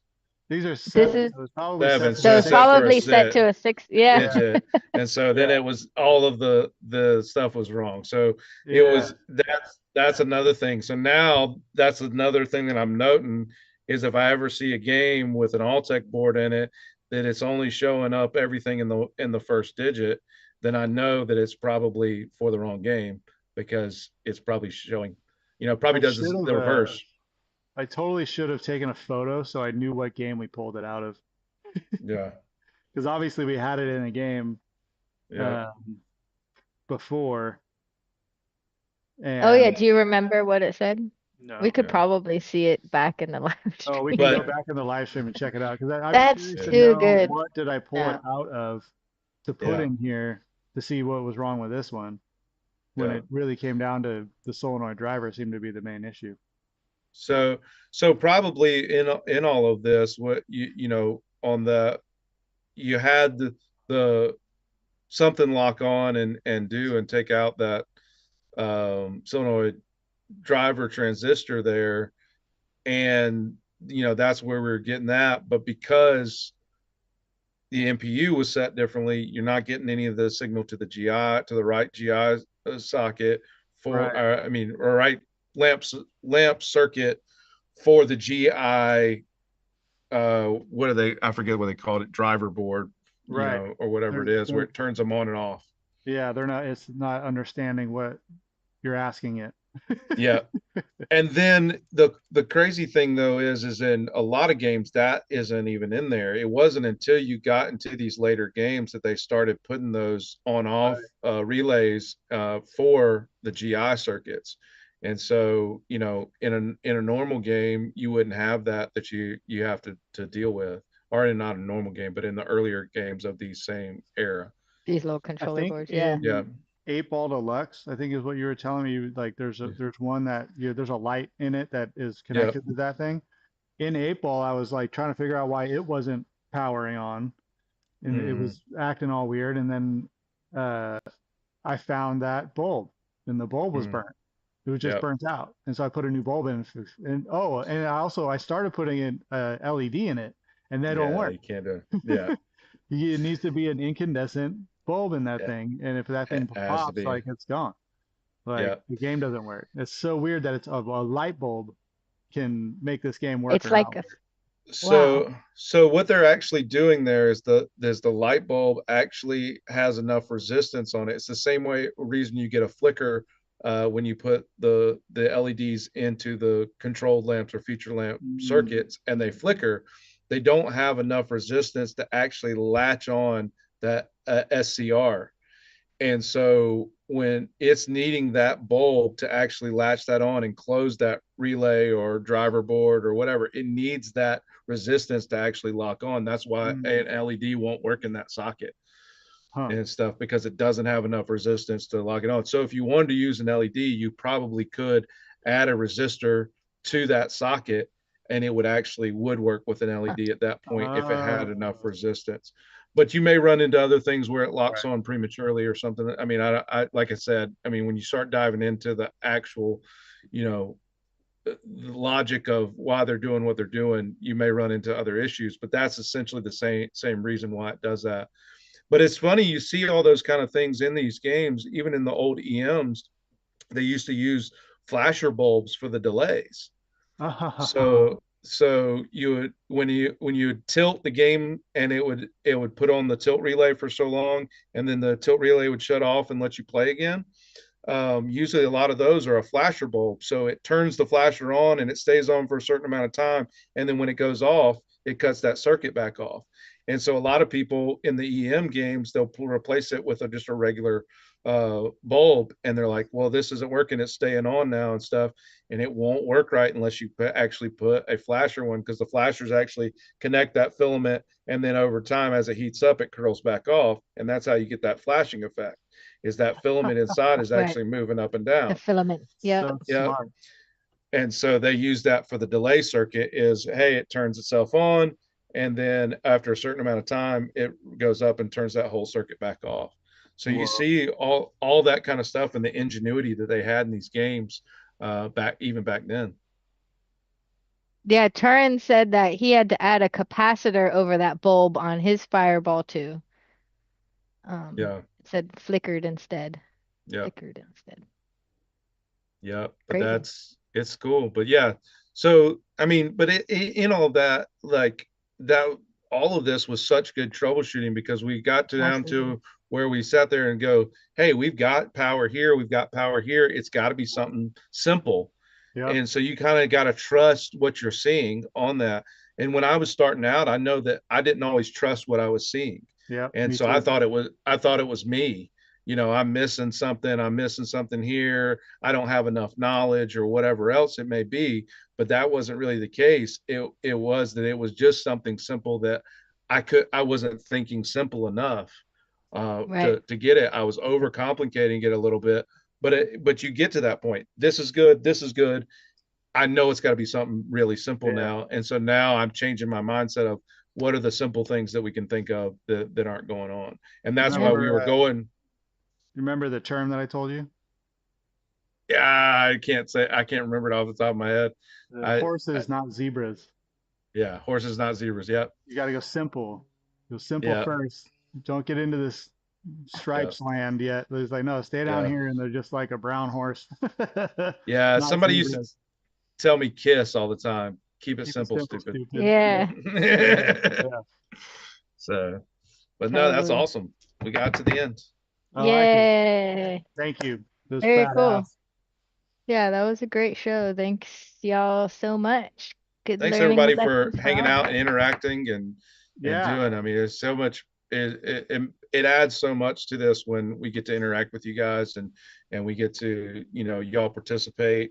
It makes Mm. it so much easier and fun for us to do these. So, and thank you, Amoto and Matthew for having me on, and Oh yeah, Marco's man. Pinball. Yeah. It's always a fun time. I really do appreciate it, and look forward to more.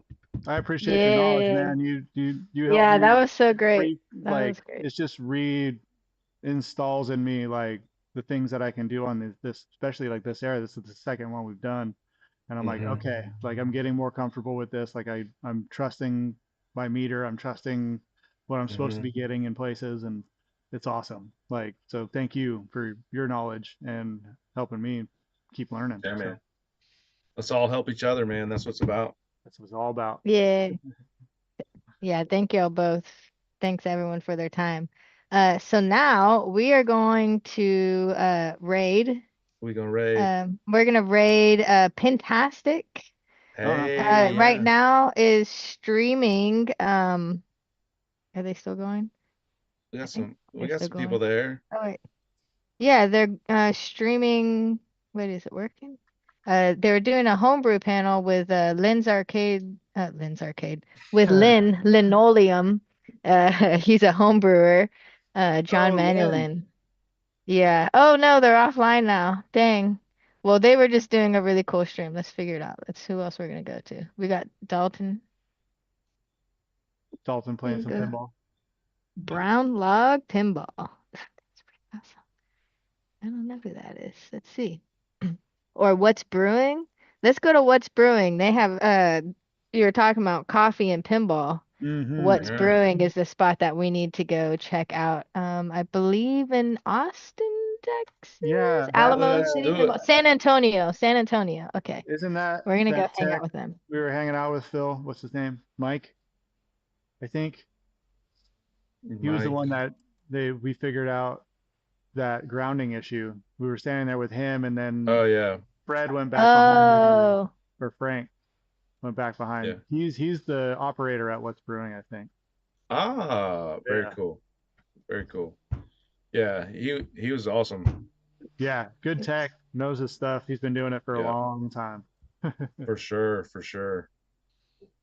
I always love standing next to those guys because I learn something new every single time. Every time. Like check the ground on your stupid freaking power strips.